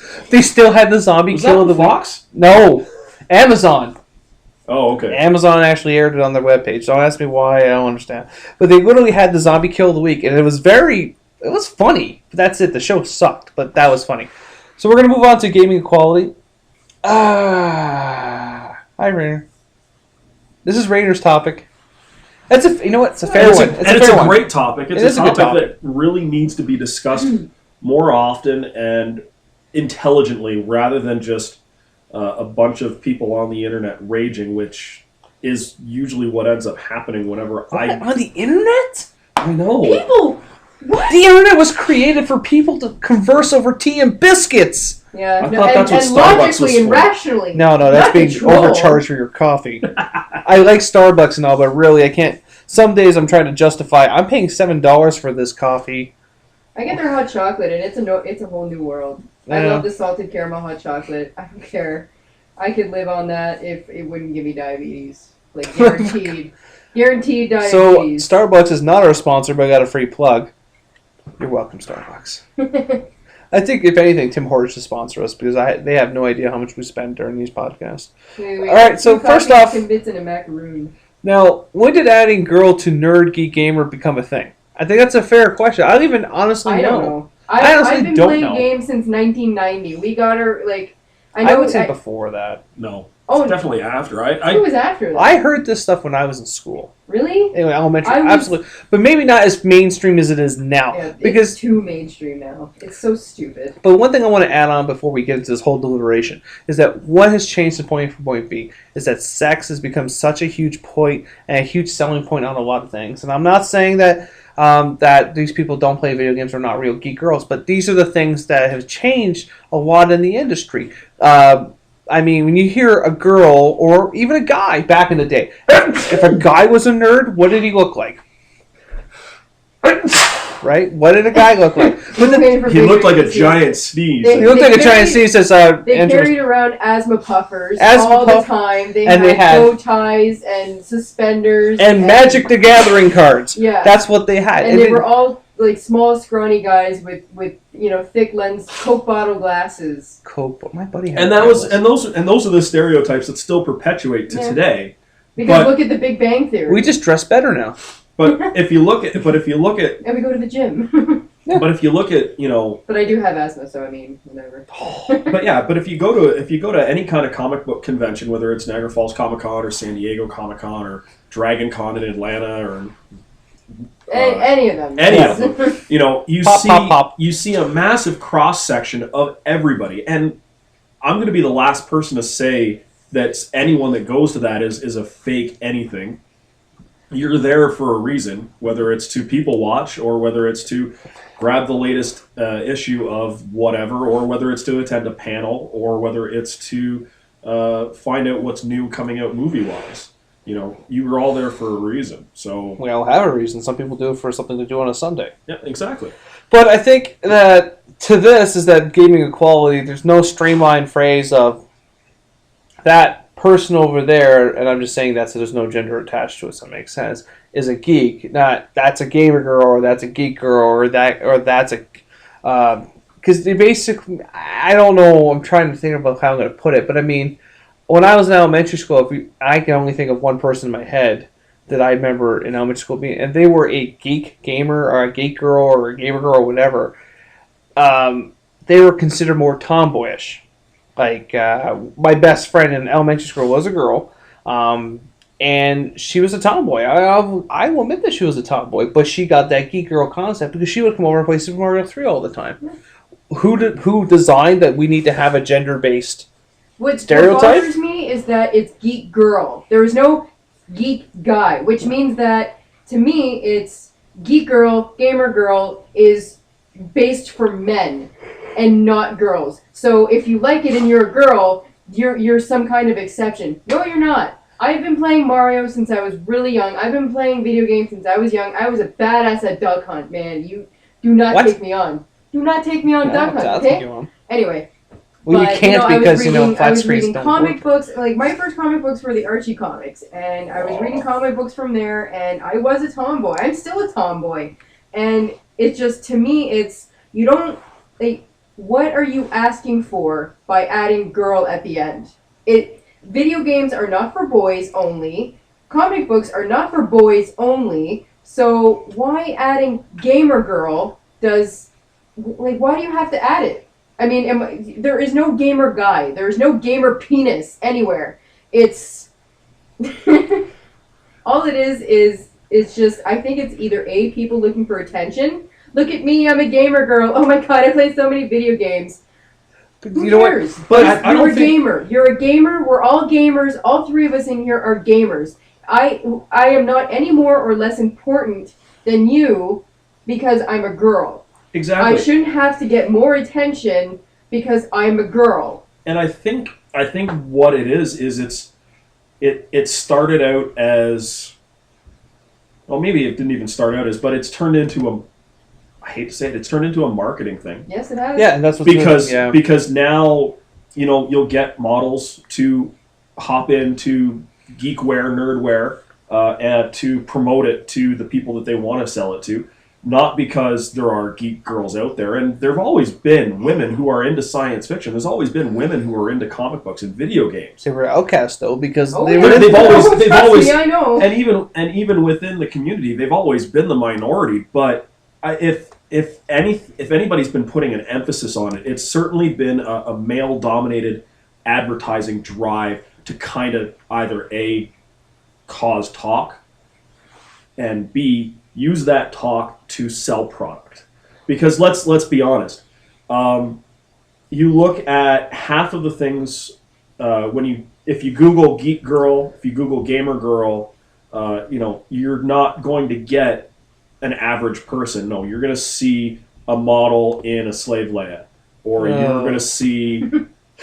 I'm sorry, that's just so overdone, and all the time. It is, but you're going to see a lot of, you'll see a lot of quote unquote sexy cosplay. What? But at the same time, some of those people are honest to God cosplayers, and other ones are not. And I'm not saying that they're not. To me, a fake gamer is someone who is doing it because something is cool, and making money. Yeah, like the Big Bang Theory, I find, and whether it was their intention or not, it has caused a lot of things to go mainstream. Mm-hmm. And I think that a lot of girls are like, oh, so if I like comic books, so like this guy's gonna like me? No, to me, it's the girls who say, if you watch the Big Bang Theory, you know nothing about comic books, you think the show is funny, and you say, they talk about the Green Lantern a lot. And you legitimately have an interest in the Green Lantern, you go out and read stuff about the Green Lantern, that's cool. To me, that's not a fake gamer girl.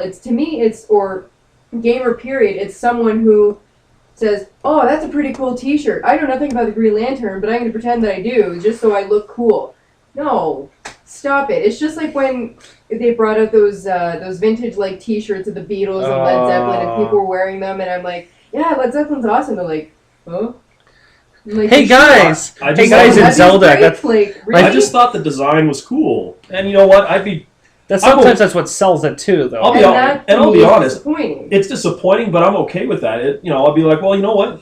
Maybe you should give their music a listen too, and you might Well, I'm not and gonna you sit might there. enjoy it. I'm not gonna sit there and scorn them like, "Oh, you're a fucking idiot for Well, buying that." Like I'd say, no. well, if you have an interest, then yeah, like they're a pretty awesome classic rock band, so give them a listen. Or if I saw someone with an X-Men T-shirt or something, you'd be like, "Oh, who's your favorite?" And they say, "What?" Be like, "Well, do yourself a favor." No, and it's always read going the to be comic Wolverine. books. Get it right. Oh. Yeah. Anyway, or someone makes a comment like, "Hey guys, I was playing Legend of Zelda today, and I have a level 12 character." That's all you would hear right after.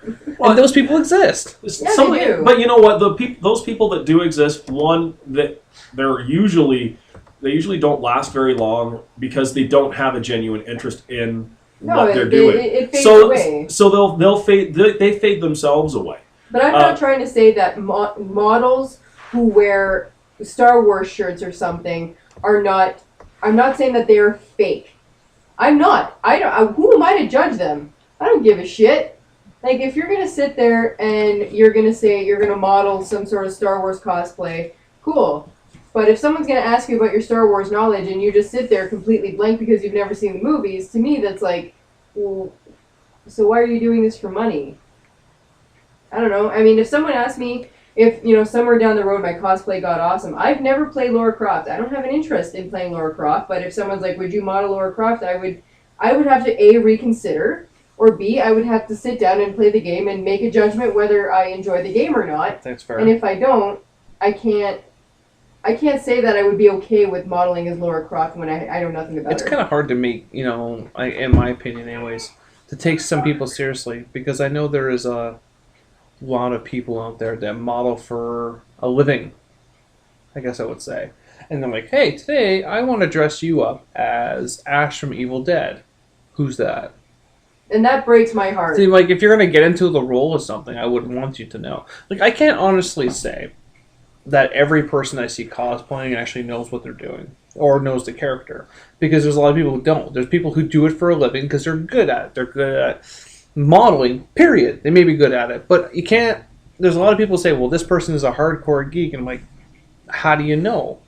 No Like, one does. how do you This know? is why I say, like, I won't I'm not ever saying I criticize don't someone. believe them. I'm just saying, well, so and so she's a hardcore cosplayer and she does da da da da da. I'm like, okay, how do you know? Do you hang out with them? Do you have beers with them? Do you play video games with them? Or read their blog? There's PR people in this world that exist. Their main job in life is to do the people's Twitter feeds. Yeah, but when you think about it, how many of these cosplayers, regardless of how popular they are, how many likes they have on Facebook, could afford a PR person? Well, it depends. Like, I mean, if you're someone like Jessica Negri, who is people are sodding out to get her, she can make enough money. Or have a best friend say, hey, man, I'll throw you $50 a week to do this. Like, I mean, it's not hard. People Like, Yeah, but don't at the make same t- money off cosplay. But at the same time, you can watch her. You can watch her her Twitch stream when she's playing League of Legends. I'm just using her as an example. Oh, okay. I just Well, yeah, but she's one like out of how many? what's the other one? The vampire one. Temptress? Yes, Leanna? I'd never seen her do anything. Like, I'm subscribed to her page. Like, I would just, these people exist. Like, I know people who go out and cosplay because they like the attention they get from it. They don't know anything about it. Like, I actually had a conversation the other December with a girl who wanted to cosplay as Harley Quinn. And I'm like, oh, she's been around forever. No, she hasn't. Late 90s? Yeah. No, she's Joker's main love. No, she's not. And no, like, I mean, I'm totally Harley Quinn, but I can look like Harley Quinn. No, you can never. I hate to be rude on that play there, but it's just, people just pick something up, or they watch like a Batman franchise or whatever, and they suddenly become an expert at something. That's really not true. And I think to go back to the whole geek girl comment is that I think a lot of women wanted their own identity, and I could be wrong, but I mean, if you think about it, though, it's not the first time we've heard of things like this before. It's for We'd be like, attention. I don't want to be just called a geek because that doesn't individualize myself from everyone else and set me away from everyone else. I want to be my own thing. I want to be a geek girl. Well, congratulations, you are. You're a title. Yeah, that's all That's it what is, you is a fought so label. goddamn hard to get. It was a title. And it was just for attention so that guys will clamor over it. Absolutely. And that's what drives me nuts is like, so do you have a love for the gaming and the culture, or do you want it because you want the attention of men? But it makes you ask yourself a question. Like, when you see people like Miss Sinister do cosplay, that's cosplay. Yeah. Like, she will shave her fucking head, and I was bringing this up earlier, because she wanted to be Sagat. But then you do certain other cosplayers who just wear skimpy clothes to be reminiscent of a character. Then I ask myself, like, are you really cosplaying, or are you just turning this into a situation, I'm selling my body? But at the same point, there's a lot of female characters out there that are just skimpy costumes because that's the way they're drawn or animated. Well, some are, yeah, but I mean, should I ever see a skimpy costume of... what's that? I can't remember now because I saw... Pikachu? Oh, yes, I've seen that one. Or the female version of... What's the character? Ash? Is that his name for Pokemon? I don't watch that shit. Sorry if I piss people off about Pokemon. I just never got into it. But I mean, I have nothing wrong against crossplaying, but I mean, it doesn't need to be extremely sexy or anything. Like, I mean, today I'm going to be Sonic the Hedgehog, but I'm going to have my tits hang out of my costume.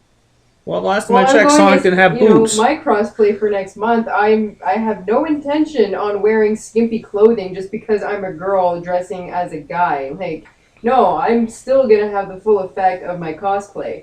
And that's why I think that, unfortunately, like, look at Soul Calibur. I would love to cosplay as Ivy. I am horribly self-conscious. No! I know, surprise, it's a shocker. But, like, Balshai, she's a huge cosplayer. She pulled it off. She's absolutely amazing, and she made that costume herself. But Ivy's always worn bodysuits. She's always shown her midriff. And you have, what's his name? I want to say Maxie. He had nunchucks, and he never wore a shirt. But I mean, so it goes the same way with guys. But I do think that a lot of girls seem to take cosplay and you try and make it sexy. It's like, okay, well, why? I mean, I could see Savage Land Rogue. She's in a swimsuit. Okay.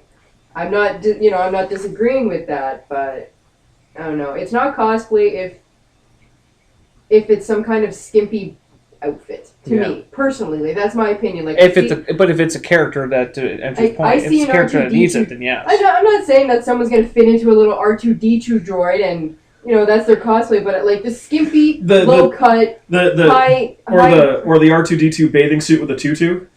Well, you gotta bring that up, because that was a good photo, and it got us a lot of traction. No, what cosplay is not is wearing a stormtrooper helmet while wearing a bikini. That is not cosplay. Yeah, that makes me happy, but that's the rough end of it. That's what I'm trying to get at, is that kind of stuff to me is not cosplay. But then then we go back to gaming quality, people are like, well, this isn't fair. Like, well, you're dressing up as a fucking stormtrooper helmet in a bikini, and you want to know why you're a geek or, considered a gamer or whatever.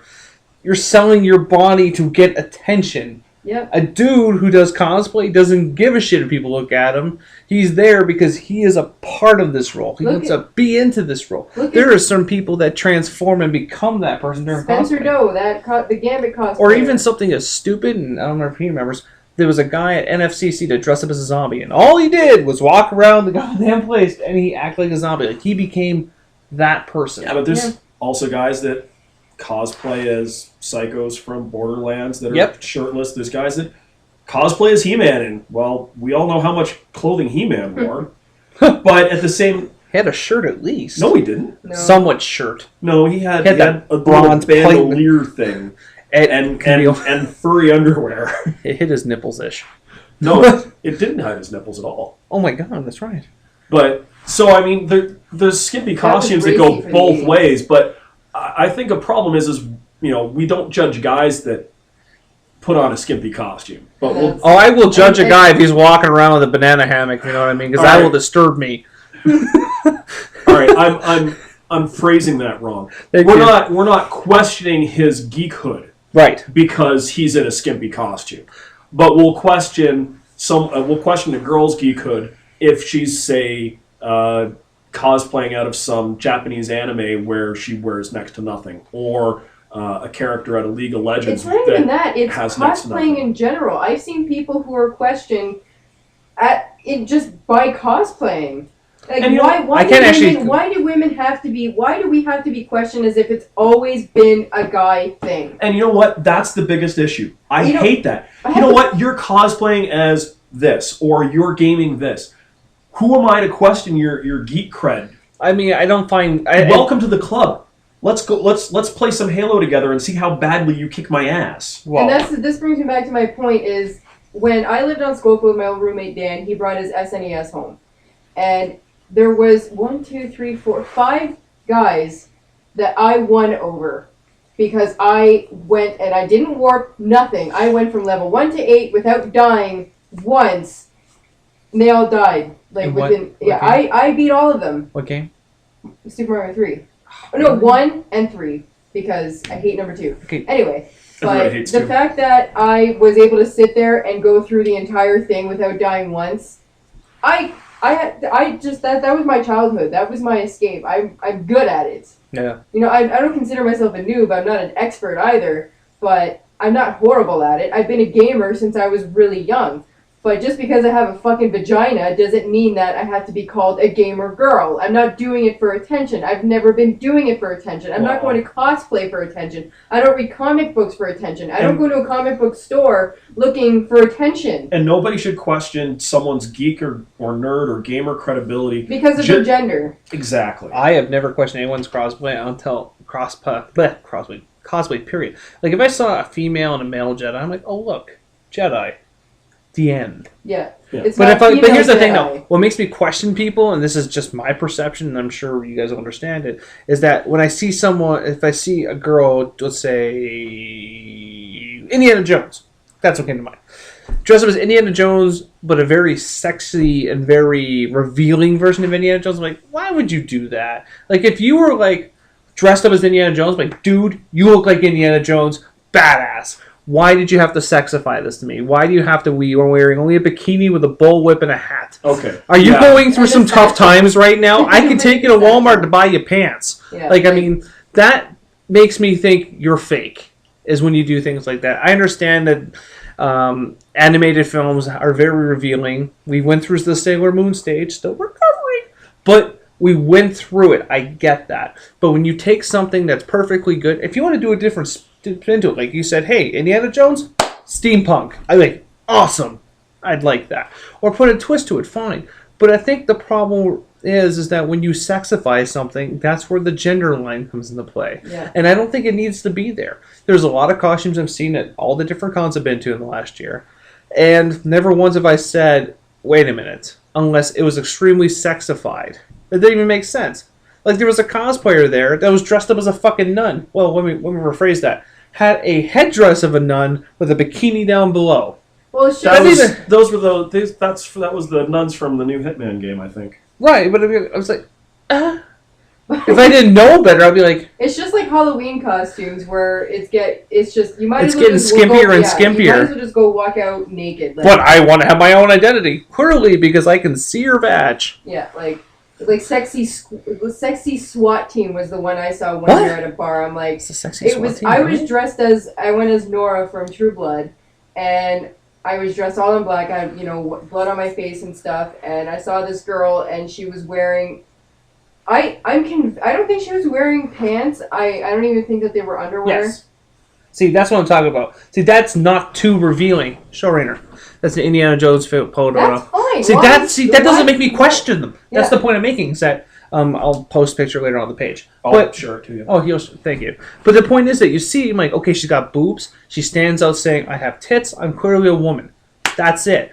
Her pants are there. She got the hat. She got the bullwhip. She got the satchel. She's wearing the correct clothes. When I have every intention on eventually cosplaying as Han Solo, I'm not gonna sex it up. That's badass. And same with my Beetlejuice costume. Like, all I'm gonna do is in the I can't wait to see how you're gonna series- pull the hair off, though. That's gonna be just fun. It's gonna be awesome. Anyway, but like, I'm gonna have the pink shirt underneath and a black tie. Like, I'm not gonna open a blazer and stick my tits out because I'm cosplaying. But here's the thing: is that Beetlejuice. you want gamer equality, and that's why you're not doing that. It's because you want to be identified as just a nerd, or as a geek, or as a gamer. You don't want to be. I want to be known as a chick.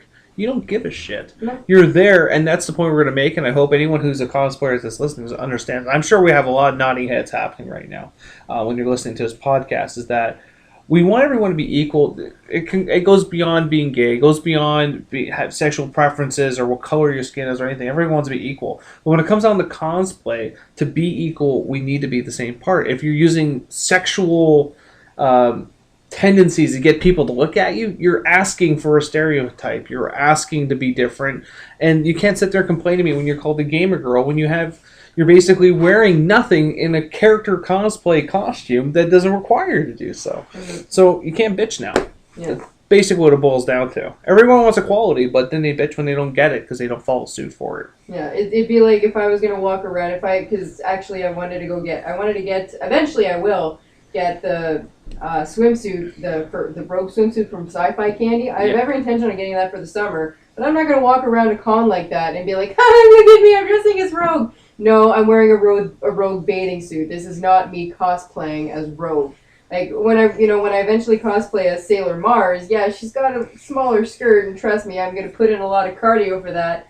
But that is something different. Again, that's anime. I grew up watching Sailor Moon too, and yeah, they wore small skirts and high boots, and I'm going to have to work on my calves for that. I cannot zip up knee-high boots. Yeah, we can figure that out. Don't you worry. Like my calves are monstrous. For me, Those are not monstrous. I can't lift up. Okay, for a Jeez, girl, man! it's Imagine we different. showed our.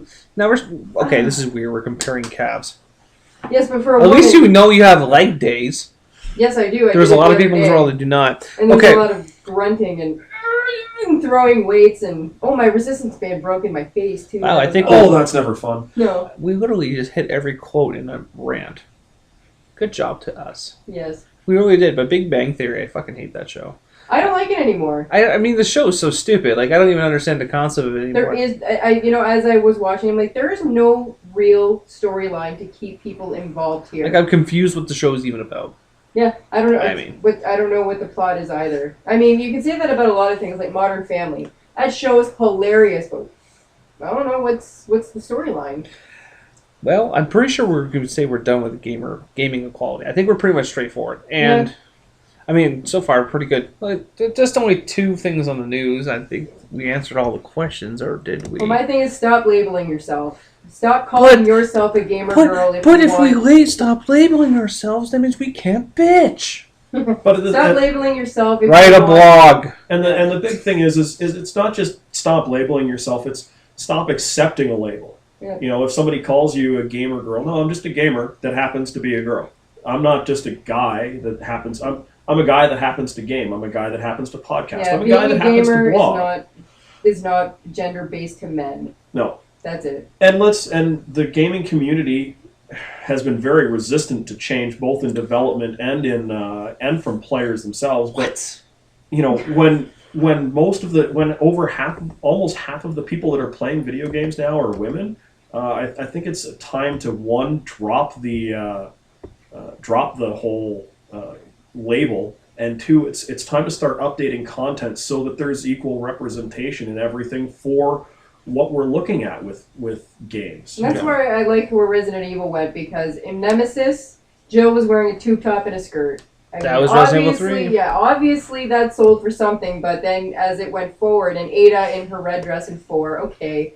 But then in 5, Sheva wasn't, you could pick the swimsuit in the extra content, but Sheva was fully dressed. In 6, Helena, Ada, Sherry, they were all fully dressed. They didn't have, tits and ass showing. Because they made were it a point. voluptuous women. Well, in their defense, they already fucked up the franchise. It wasn't survival horror that's anymore. true. But they got away from doing the sexual costumes. They just wanted to spend more time on building you a story more than anything. And that I can respect. But, really, when you play a game like Mass Effect, the last thing you want to do is I'm gonna make Chef sexy today. You're like, fuck that! I'm getting you some badass armor. Yep. Getting you a badass gun. I'm gonna go kill some shit. Man, if I ever cosplayed it as Isaac from Dead Space, that suit would be $1,000. But More I than wouldn't. that, Again, easily. I would not sexify it either. And I would kill someone if I saw that. Yeah. And let's be absolutely clear. When you look at Mass Effect in particular, even if you didn't play as FemShep, there were still plenty of strong female characters that Yep. were in there. You had Liara, the alien. You had Jack, the biotic badass. Yes, I mean, Jack is a girl. if I see a Miranda, girl in a Ashley. femshep costume that was sexually engineered, they would get thunder punched to the face. Because Yeah. it would ruin this for me. I And mean, you know what? You're probably not going to end up seeing that because the people that cosplay, whether the costume's sexy or not, they tend to cosplay because they love the content that they're cosplaying as. And most, I'm going to go out and say, at least 80% of cosplayers do it that way. At least 80%. yeah, because I remember watching this documentary about cosplaying, and this is only because I got into this huge conversation with her a long time ago. And I watched this thing, and it's like people are like, "Well, why do you cosplay?" Well, I like the attention. I like how everyone looks at me all the time and stops me and asks for my picture. That's not why you cosplay. That is not why you cosplay. Because you're cosplaying to me is you being proud of what you are. Yeah. Like you walk into.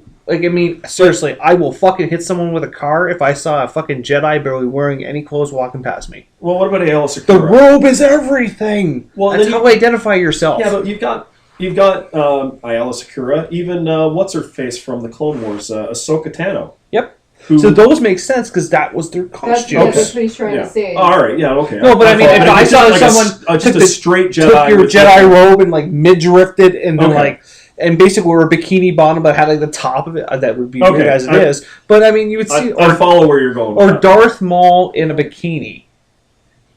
That'd be hilarious. It would be funny, but I mean, you'd be kind of like, but you're not cosplaying. You're trying to make money. Yeah.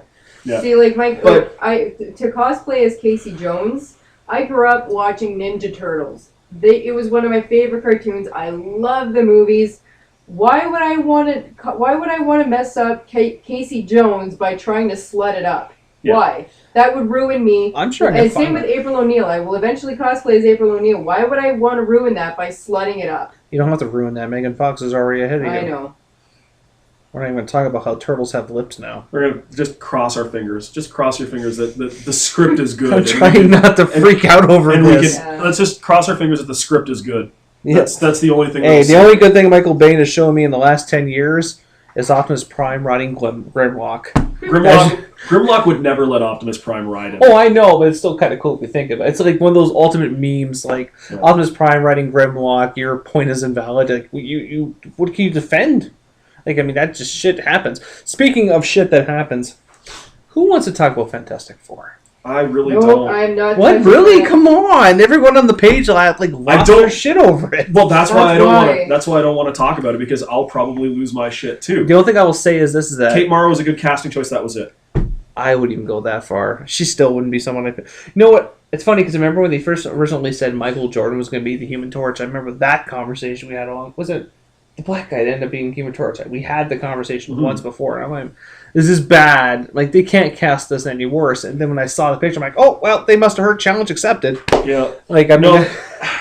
I mean, okay, well, we can save it that does for fall another into time, but- some Marvel Ultimate Universe. There was an article where there was like, yes, no, the Human Torch was black. And he But wasn't people need to half-sister understand these ultimate- Susan Storm, and you know, it was where it was completely like a completely different Fantastic Four. It wasn't the Fantastic Four that everybody knew. Right. It was Fantastic Four Marvel Ultimate Disaster Universe or whatever. But that's the thing, though, is that people need to understand, not as people, sorry, the movie producers, stuff like that, need to understand that you cannot bring in a franchise like that and expect it to sell. Like, if they made a movie of Sinestro Corps from DC, there's going to be a lot of people who don't know what's going on. Because the hardcore comic book reader is the ones who read that stuff.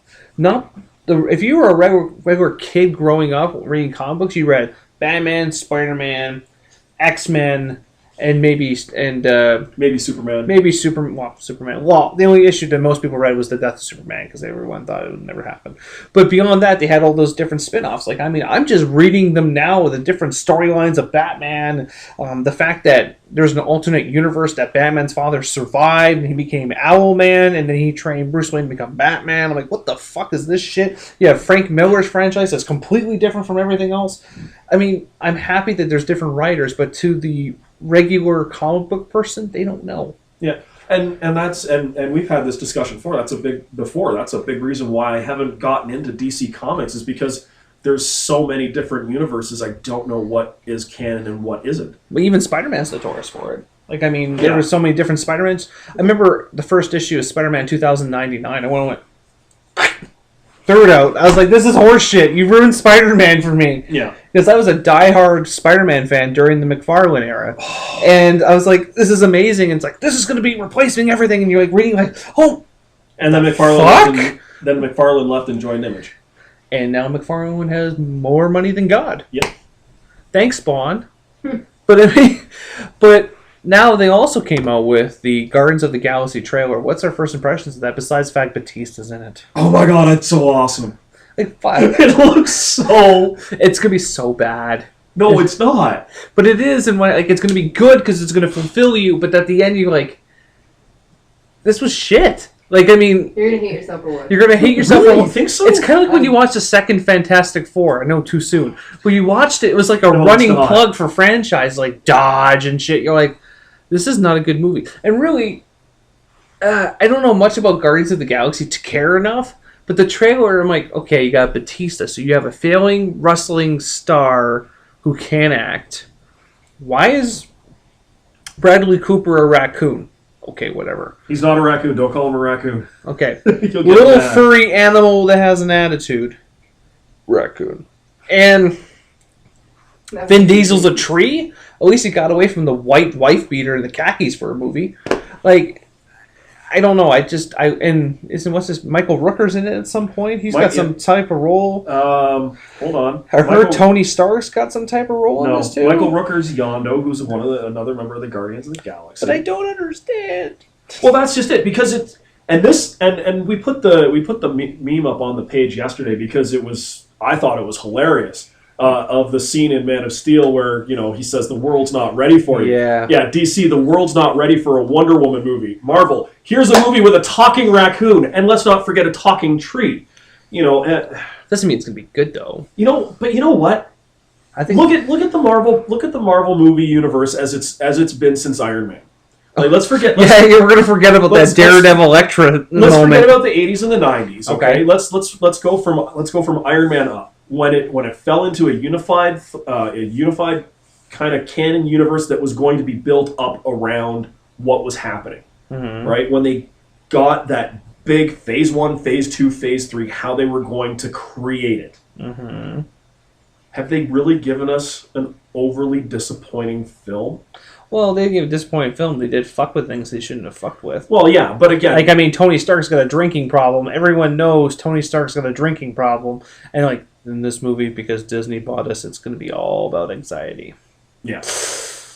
Come on. Okay, Avengers, hey, man, they're going to live off the Avengers legacy as long as they fucking can. And I get that because it worked. But, Guardians of the Galaxy, I don't even remember this comic book when I was a kid. And I read a lot of fucking comics. I vaguely remember it. Because that's the thing, vaguely. But you know what? And I think that's a good move. Because it allows them a little bit of freedom without pissing off an established fan base. Oh yeah, Ghost Rider fell in that category. Ghost Rider 2 was... Ghost Rider didn't belong to the Disney Marvel franchise, so... Really? I think... No. It's a Marvel character. Fox, I believe, is on Ghost Rider. Okay, well, we're not going to talk about Fox again. We pretty much talked about Fox. Yeah, but, with Guardians of the Galaxy, it's an established franchise, but it doesn't have the giant following that X-Men have, so you're not going to see the same kind of rage over that. It doesn't have the same kind of following that Superman has, so you're not seeing the same kind of rage over this Batman-Superman thing that's happening in a couple years now. Okay. So it gives them a chance to have a little bit of fun with a movie. It gives them a chance to expand the universe, because this is going to the events of this movie are going to lead into the second Avengers movie, The Age with Ultron. Yeah. And it gives them the chance to really kind of develop the universe that they're building outside. And let's remember, this is a universe that's being developed outside the comic book world, so it doesn't always have to relate directly back to it. And the way that they've been starting to position things is that they may start working with Sony and with Fox to integrate the X-Men and Spider-Man universes into it as well. It's a possibility. It's been talked about whether it's going to happen or not. Well, there's a lot of things that still need to happen yet. First off, we still need to see the new X-Men movie and deal with that. I can't and wait. Then we need to go through Avengers: Age of Ultron, and then we have Age of Apocalypse. Well, we'll have. We still have another Spider-Man movie we need to freaking digest. Yeah, I mean, what we've got coming right now, we've got Guardians. We've got first up is going to be Winter Soldier. That's going to be in good April. regardless. Then we're going to have Days of Future Past in May. Yeah, hit or miss. Well, you know I'll be there for the. No, I'm review, going to see it, but I mean, it's going to be kind of like, I know the storyline's different. Yeah, Hey, look, it's Ellen Page, but I mean, we've got I like her as Kitty. I like her as Kitty. And we've got Guardians of the Galaxy in July. That's going to be hit or miss for me. Yeah, well, but you know what? I'm willing to give it a chance Give because me one more trailer.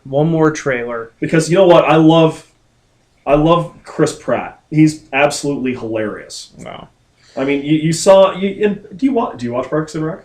No. Okay. Well, if you watch Parks and Rec, he's an absolutely hilarious guy, and I think he's really going to do a good job as Star-Lord. Which I love that he just kind of made the name up in the trailer, which is brilliant because he was just some cocky astronaut guy that ends up in this universe.